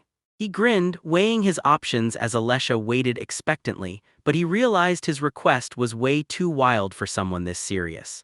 Elijah grabs Wataru's hands, making him blush. He thinks the seduction plot to trap the magician for the prince has finally started, and he's ready to get indecent. He starts to speak and she listens closely, gripping his hands. Closing his eyes, he confesses her voice makes him think of only one thing: arrows. Alessia froze in confusion, demanding he repeat those last flustered words. MC bolts after Alessia, begging her to forget her words. She looks back as he collapses by the sofa, calling himself a total loser and slamming his fist in shame. As the ship sails, he's miserable despite his cheat skills. Needing an outlet, he sends a threat to the Prince of Bershi. Alessia hands the prince the letter, watching for his reaction as he reads before his subjects. The boy's shocked by the letter, making the prince's knight demand if it's a declaration of war. Eyes shut, the girl confidently denies knowing a thing. The Marquis grabs the letter, terrified of the Lucca port blockade. Knight demands answers, but a uniformed girl bursts in with an urgent report. She points to the magician's massive ship. The knight's words were true and Watari is pulling into port. The prince panics, asking if they're out for blood, but his knight calls it a bluff to calm him. The girl stays stoic, secretly impressed by the prince's speed. The Marquis warns that a blockade will starve Lucca, so they must stop the magician now. The prince curses, he's cornered. Jackalo rejects peace, planning to use Alexia as bait to seduce the magician into a compromise. Alexia fumes at his disgusting plan. His behavior annoys her. Ever since the Watari incident, she realized this magician just loves swimming every time she asks for a favor. Alessia seethed, knowing they'd have to flee Lucca if their cover broke. The prince silences E.A. Kolo, warning that the mage's threats are real, and the knight asks the slumped prince for orders. He turns to Elysia, making her shudder as she answers. He closes his eyes and flashes a sweet smile, but she glares at the prince in disgust, waiting for his next move. Smiling, the prince claims a misunderstanding and offers a massive reward for help, but as he asks the girl to deliver a letter, she notices his sudden, suspicious shift. Inez read the prince's letter and realized he was trying to bribe them with gold and treasure. Clutching the letter, she snaps that licking the magician's boots won't earn the prince forgiveness. Elysia doubts he's changed, but the dark-skinned girl thinks he. Inez grinned fiercely, demanding the prince apologize to prove just how terrifying Wataru really is. The prince reads the letter, stunned. The prince screams, demanding to know about the letter, but Alessia just shuts her eyes and stays silent. Inez demands an apology to make the prince regret crossing the mage, while Wat recalls the prince's instant reply to the letter Inez wrote for him. Arnulf refuses to beg and the boy rejects the estate, left totally clueless. The girls decide to ignore the prince, betting he'll eventually come to his senses. Wataru saw the prince's baseless threats against the magician and made his verdict: this guy is definitely the enemy. The war with the prince started when they ghosted his letters and even ignored the knights sent to the fortress for answers. Actually, let's make it even faster. The knight yells for answers, but his voice quickly fades into a panicked, sweaty whisper as the girls stare outside. Wataru wonders if he has to beg for forgiveness to settle things. He asks what's wrong with the knight. Elysia and the dark elf spot the Imperial army, leaving the hero frozen in shock. Strange girls shout for the magician to ditch Lucca and join the Empire. As they wave, a friend explains the prince heard of the magician's struggle and wants to recruit him. Wataru blushed and called it attractive, but Elysia's disgusted glare made him realize his behavior was seriously worrying her. He reassures the magician, swearing he'd never join the Empire. Admitting he's a sucker for girls, he just wants this prince drama over with. The prince panics at the news, demanding to know if the family got the magician's consent. Arnulf claims the mage ignored him and is now betraying the Empire. The Marquis urges the prince to apologize and save his people, but Arnulf demands he kneel and face his disgrace. The Marquis tries to speak, but the prince cuts him off, ordering silence as he leaves to rest. The Marquis is left stunned and confused.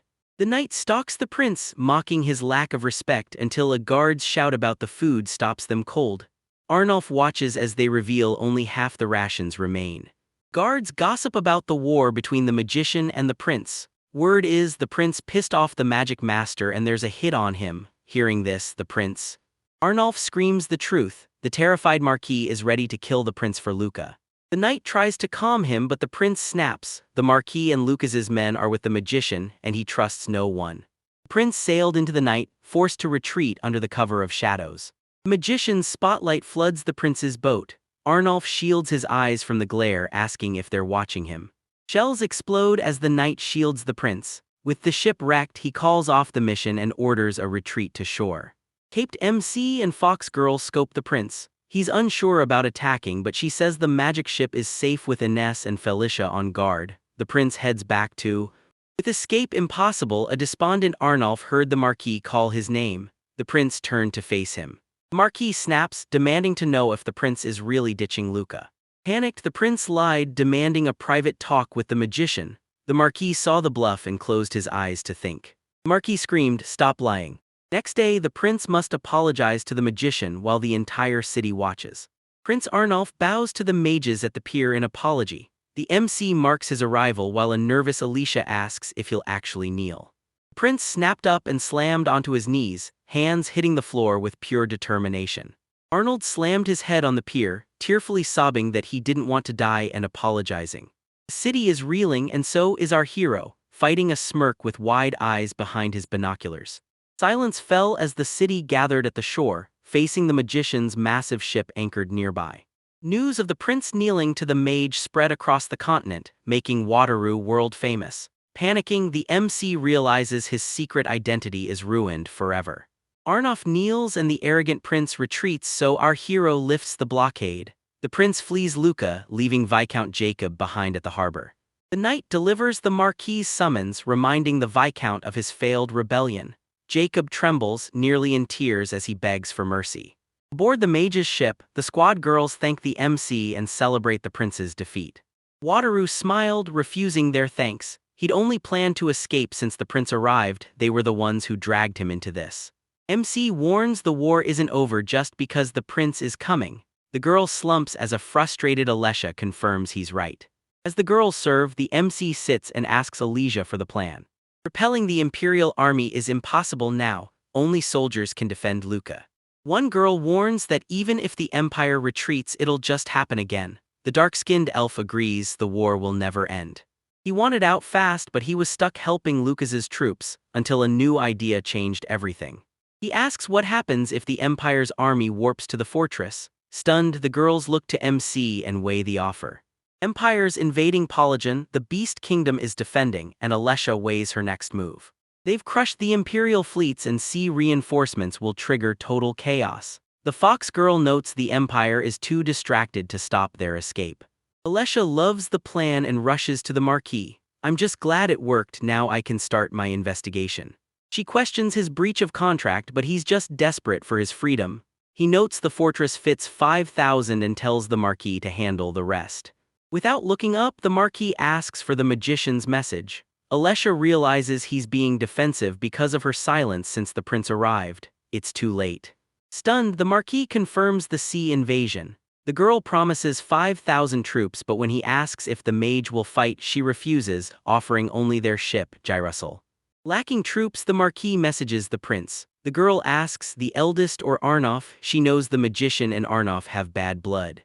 The Marquis admitted the risk but trusted the first prince's genius to win. Tell the magician that. A month later, Wataru waits at the fence. He trusted the Marquis and Prince Dauphin, but he's terrified when the army arrives. There are 100 times more troops than he ever imagined. Alicia shouts to the mage. Bershiai's massive magic ship is ahead, followed by the Thessaloniki fleet. Ines was shocked. She called the master, pointing toward the Beast Kingdom soldiers arriving on the ship ahead. Alicia expected backup, but the instant alliance of Versia, Salonika, and the Beast Kingdom stunned her, and Parallel is already panicking. The girl recognizes the swan ships, and the MC asks in terror if it's the second prince of Bershia. Alicia refuses, hearing the second prince is under house arrest. She blames the first prince, leaving Wataru completely stunned. Eyeing the magician's massive ship, a sailor reports they've reached Luca, and the prince thanks him. The prince heard the ship belongs to the Lord of Magicians. He smiles, thanking God the MC is on their side. Sensing their eyes, the prince bows low. Wataru and the girls trade shocked looks, stunned by his humility. Ine noticed the prince bowing as others praised his manners. He was nothing like the second prince, but Wataru was still terrified. Before he could blink, his plan to crush the Imperial fleet with salt was in motion, with Bershiai's forces mobilizing as the prince headed to Luca to lead the charge. The Doe demands a meeting, but the magician shuts them down. Alicia delivers 10 white gold coins and an apology from the prince, leaving Wataru stunned. He's getting paid just for. War is coming, and Dauphin's skills have the operation in full swing. Du Femme and the Marquis finalize their plan as rival kingdoms unite to haul supplies. Everyone gears up and heads for magician Wataru's fleet. Inuz reports 5,600 Beast Kingdom soldiers are aboard. The boy nods, it's time to sail for the Empire. Dozens of ships flank the magician's massive vessel. The three-nation fleet departs Luca, while the fortress beastmen itch for war. Our hero hides in the wheelhouse to avoid everyone, chilling with noodles and rented CDs in the ship's camouflaged shops. Senai Ikanudapi. 2 days later, the Allied fleet hits Imperial HQ. The guild stares down the ship Taru warned them about. As the Emperor sets sail, the boy watches Luca's frantic prep, certain the Empire is alert, but the enemy ship is a titan bigger than expected. Alicia points ahead, demanding. The girl spots a noble cruiser and the MC loves the design. Alessia notes the whole fleet is luxury class, they've run out of warships and are seizing royal yachts. Alessia warns the Imperial fleet is doomed, and the girls cheer in agreement. This could be the final sea battle. Wataru orders Alessia to fight aboard the Bopso. She accepts the proposal with a determined smile as boats tear across the sea. Sails snapped in the perfect wind. The prince saw the opening and the Dauphin ordered the fleet forward. Bloodbath erupts as the Empire's fleet is torn apart at sea. Wataru flops onto his sofa, cassette in hand. He ignores the looming slaughter while Eanes and Felicia stand guard as he starts the film. He enjoyed the movie at first, but his mood soon tanked. The magician was crushed. He couldn't focus on the movie. No matter how hard he tried, he was panicking about what was happening outside. A knock at the door, he steps out and asks if it's over, but she reveals their fleet was totally crushed. She announced a base raid, ordering the Beast Kingdom's troops ashore. He happily agreed, fully on board. Terrified of a land battle, the boy shuts his eyes and vows to end this instantly. Beast Kingdom troops crushed the Imperial base. The Harazal dominated the sea but skipped the land fight as the enemy marched out, arms folded. Wataru thanks the crew and asks if they had trouble, but the girls say it was a breeze and thank him back. MC suggests tea, the girls happily agree and they all gather around the table to drink. The boy asks Alicia about the Allied troops. She reveals the Dauphin's plan to fortify the base, tasking the magician with moving 10,000 people and he calculates the transport load, but Alessia invites him to tonight's victory party. He frantically refuses as she laughs at his panic. The Dauphin expected the refusal, so the girl hands the guy a precious box, telling him the reward is his. Trapped by the prince's gaze, the boy surrendered the box. Knowing he was being coerced, he agreed to help and volunteered to move the injured. For a month, he rushed troops to Allied bases while their fleet crushed the Imperial coast, wiping out their navy and flipping the war's tide. The girls confirm the prince's order is complete. The magician agrees, nothing left to do but head back to Luca. The magician's ship slices through the night. Flushed and grinning, he sighs. After months of chaos since the prince arrived, they're finally alone on deck, jar in hand. The girls hop out of the hot tub for ice cream and bonding while the guy watches, noting how long it's been since their last visit. Wataru grinned, dreaming of the day the war ends and he can buy a luxury liner for fun. Alessia noticed his strange behavior and locked onto him. A week later, Wataru heads through the ship to see Luca when a girl stops him, claiming she's been searching for the mage. He turns to face her. The girl warns Luca's in trouble, leaving the guy baffled. A caped magician swoops in demanding answers, but Alessia tells him to just look ahead and see for himself. He spots the petals and freezes, just as shocked as the rest. Petals flooded the water as the city rejoiced, welcoming their heroes. The magician drops his hood and scans the area, asking if it's a festival in total disbelief. Girls celebrated as Marquis Duman's aide met the heroes, announcing the master magician's return. The Imperial army's gone, Luca is free. The boy beams with joy as the crowd celebrates their liberation. Stunned by the news, the girls can't believe it's real. Leisha breaks down, hugging him and cheering with the rest. Girls cross the city during Luca's Liberation Festival, while a silent Eliseo stares ahead. Everyone's happy and kids are playing. Alessia clutched her heart hearing the cheers. Luca was finally free. The Marquis greets Alessia and her partner, praising their allied fleet fame. Alessia steps forward and confirms it. The Marquis announced Luca's freedom and thanked the Garrisal team for the Lord Mage. The girls shared a smile. Alessal relies on Lord Megis. The man agrees it's their best shot and summons Dumont, who answers. Duman reports the Imperials fled Luca once the magician's reinforcements arrived. He tracked them to a massive army raiding the capital, forcing the Emperor's guard to fall back and fortify the rug in front. She asks if the capital is free. Duman confirms they're already rebuilding. Now the Beast Kingdom strikes the Empire border while they hit the rug in front. She's thrilled. The Marquis wants the fortress and orders Alessia to convince the magician to surrender it. She knew Waterloo refused to yield the fortress or extend the lease, demanding its immediate return. She confirmed the Marquis's suspicions. Crowds swarmed the ship begging for deals and dinner, but when the magician peeked out, the mob erupted. The shadow magician was here. Ines was shocked. Their numbers had grown since yesterday. The MC sighed. He knew they wanted his ship, but weren't they worried about the prince's reputation? The Beast Girls tell the mage he's a hero for liberating the port, feeding the city, and forming the alliance. He's stunned. He had no idea. The girl says the fortress will be ready tomorrow. The boy asks for the next move and the mage lays out the plan. Recover, sail south, and he'll leave a month after. She asks if he's returning to Luca and if she can share Taru's story. He agrees. He's famous now and needs a simple answer for the fans.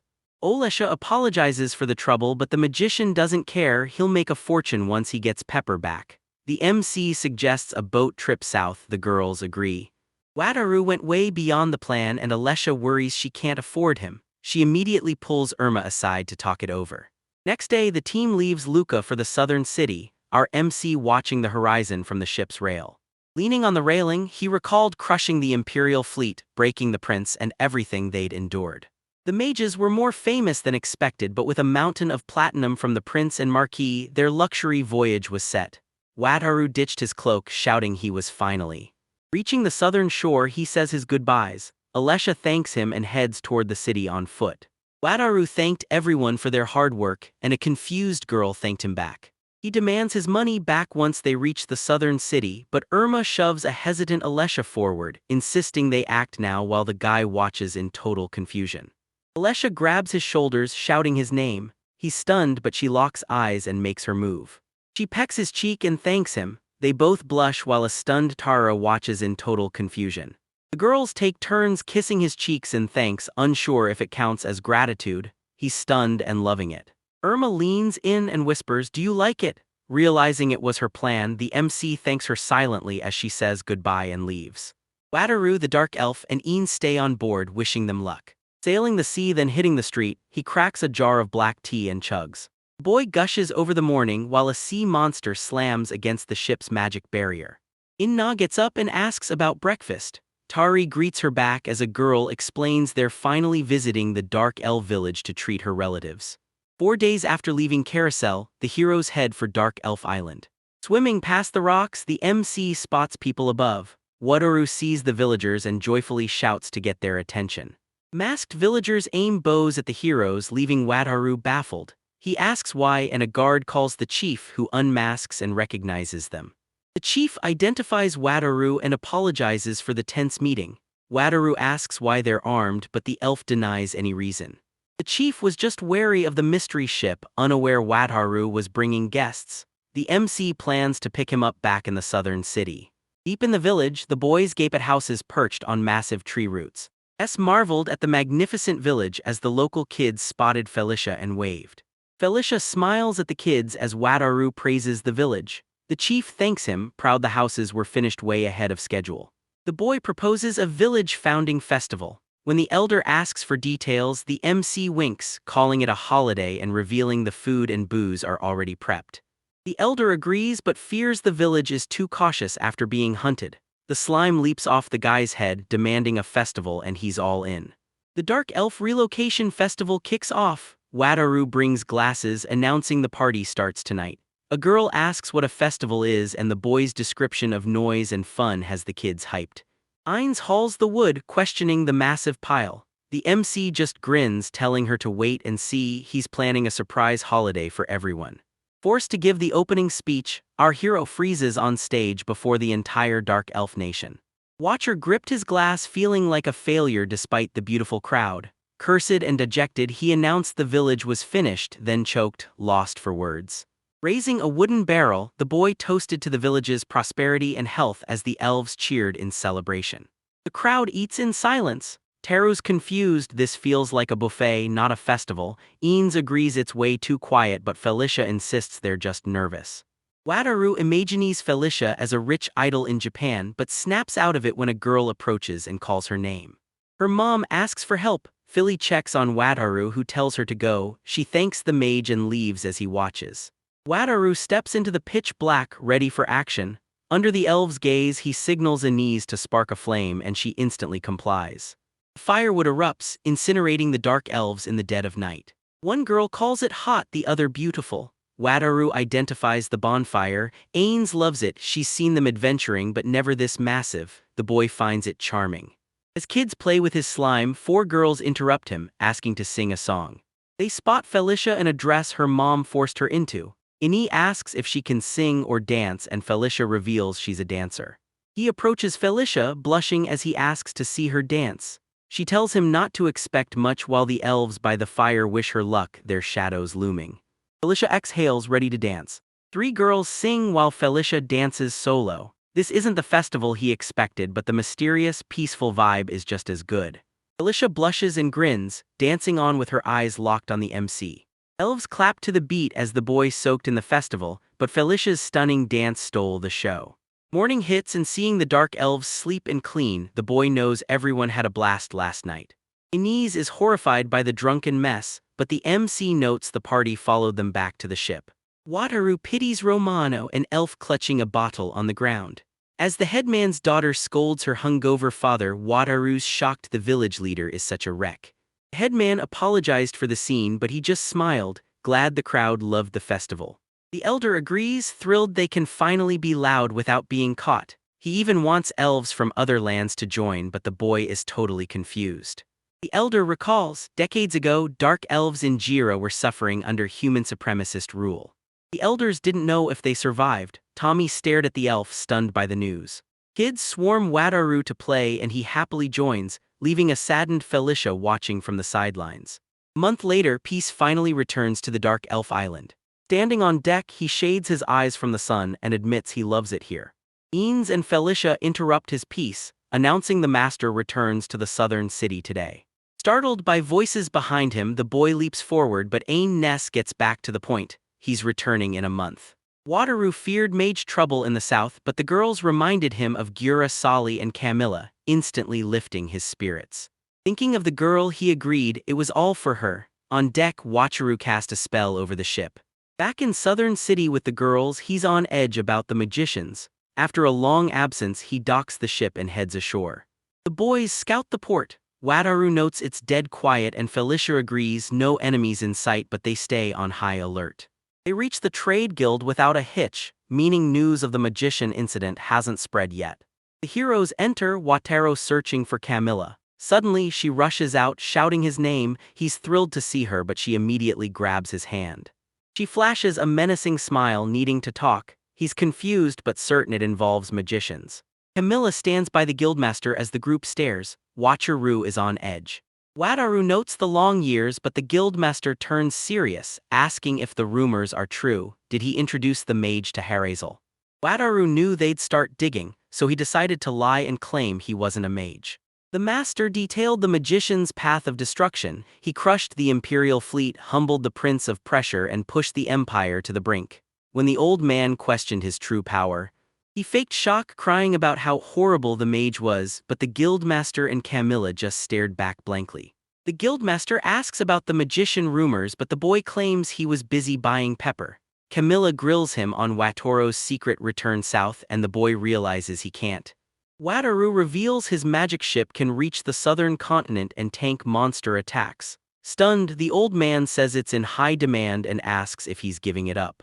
Refused, the magician only sells to his favorites. He's the only pilot, steal it and he'll hunt you down.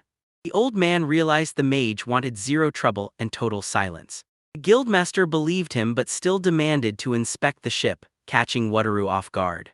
The old man tells Camilla to summon C-rank Barris from the guild. Shocked, she asks if the spearman is truly necessary. The old man points at Wataru, demanding a test of strength, mage ship versus C-rank adventurer. Camilla follows the guildmaster as he assigns her wholesale deliveries, mentioning he just bought pepper from a local magician's ship he never knew existed. She asks if he buys Wataru's story, but the master already knows he's hiding something.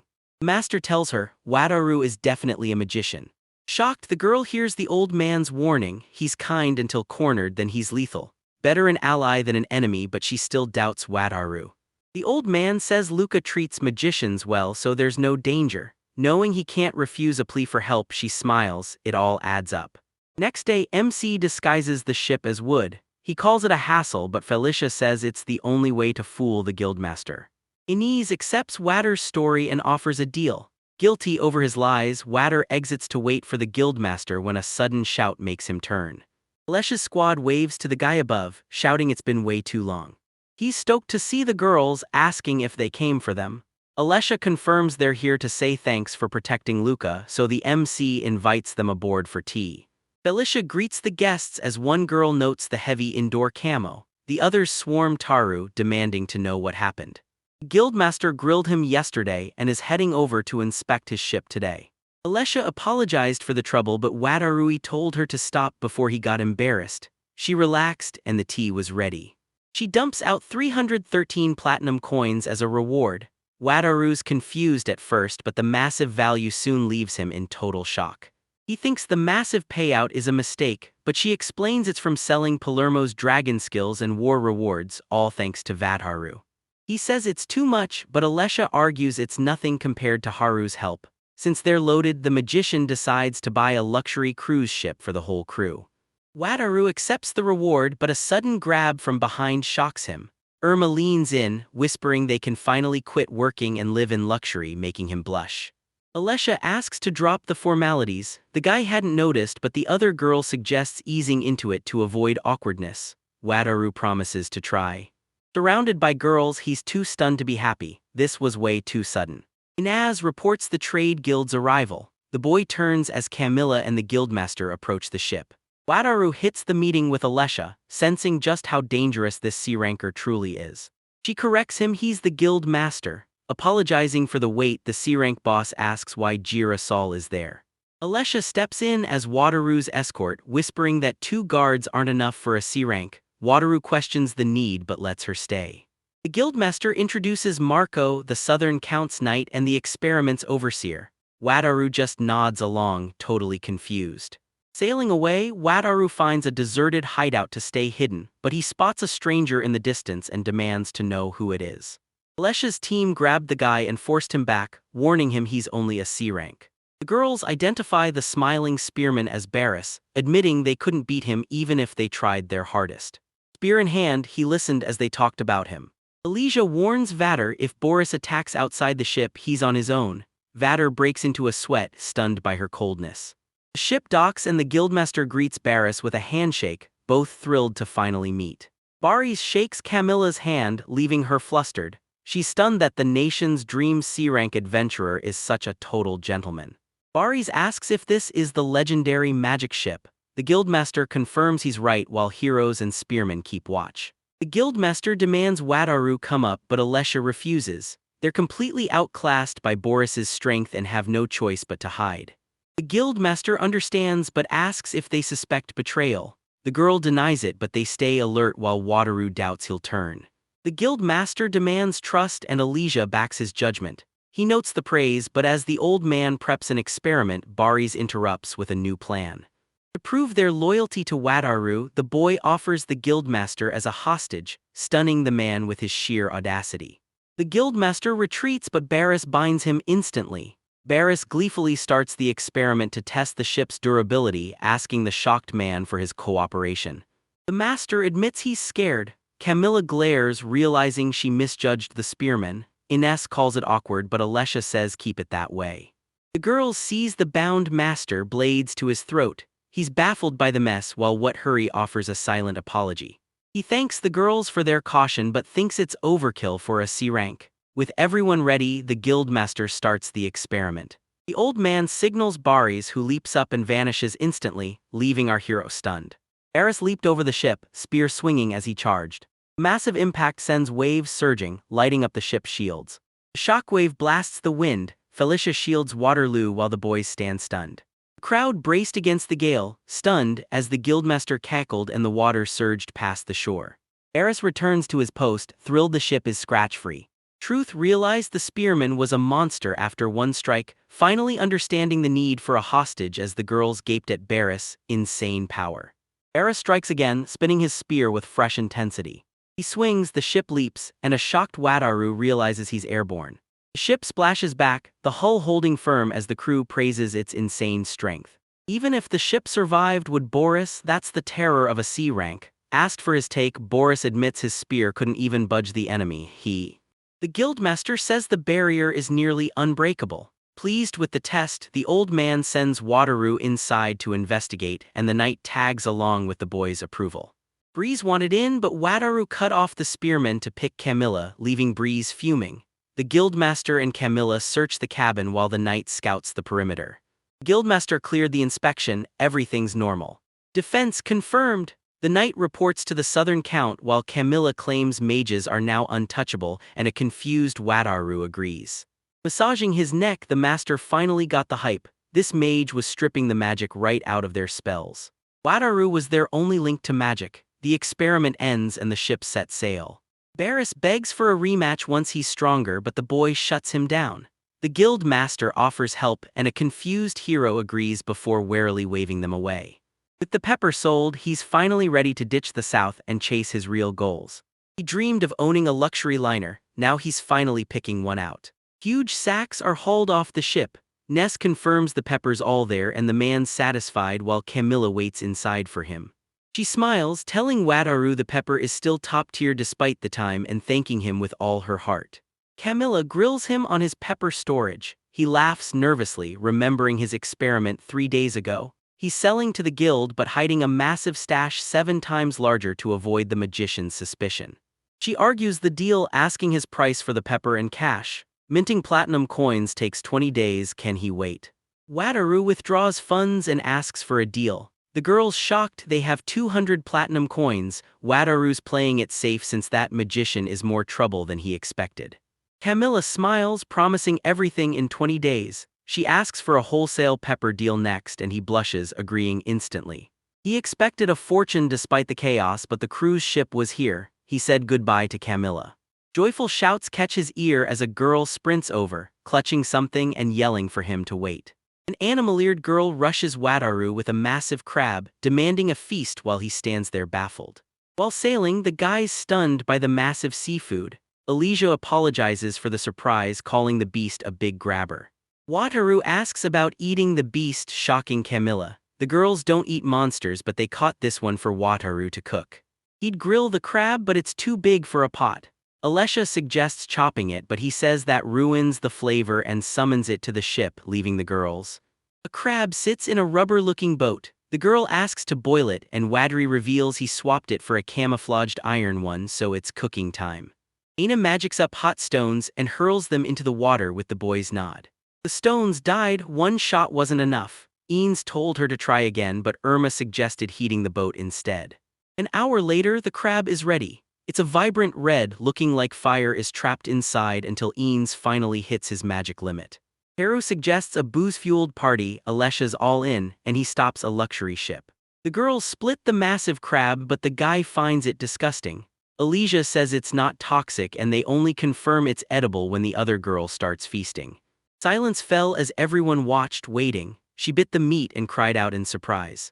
She smiles at the soft flavor, eyes closed, while the others dig in and praise the rich taste. Felicia serves the master crab vinegar. He calls it a perfect match and the girls dive in too. Table cleared, the MC slumps onto the couch, red-faced and sighing that he's stuffed. He admires the girls in the jacuzzi when Irma asks for a drink. He agrees and she sits, telling him to drop the formalities. Aru admits he's still adjusting, but Irma explains they just want to thank the magician. Aru questions the formal treatment, but Irma has no clue. After Luca's attack, the girls volunteer as guards. He thinks it's overkill, but Alessia argues that getting closer is the only way to keep him safe. Wataru blushed. Irma asked if it was weird and he agreed, but he was glad they were worried. Irma laughed, telling him to reach out anytime. Watching her leave, he felt his dream of joining Girasol coming true. By morning, they parted ways. Water watches the girls leave as Eanes shouts to the master. The pepper's for sale and they can buy a luxury cruise ship right now. Felicia pulls her back for being rude, but Inns is too hyped to wait. The guy laughs as Wataru decides to get real about his future plans. He says they can buy it now, sending Ennis into a frenzy. These luxury ships range from solo vessels to massive family cruisers packed with entertainment. He wants a massive, pricey ship with slides and a rink. She asks if the deal's dead. Wataru feels bad since she only joined for the luxury, but the delay leaves.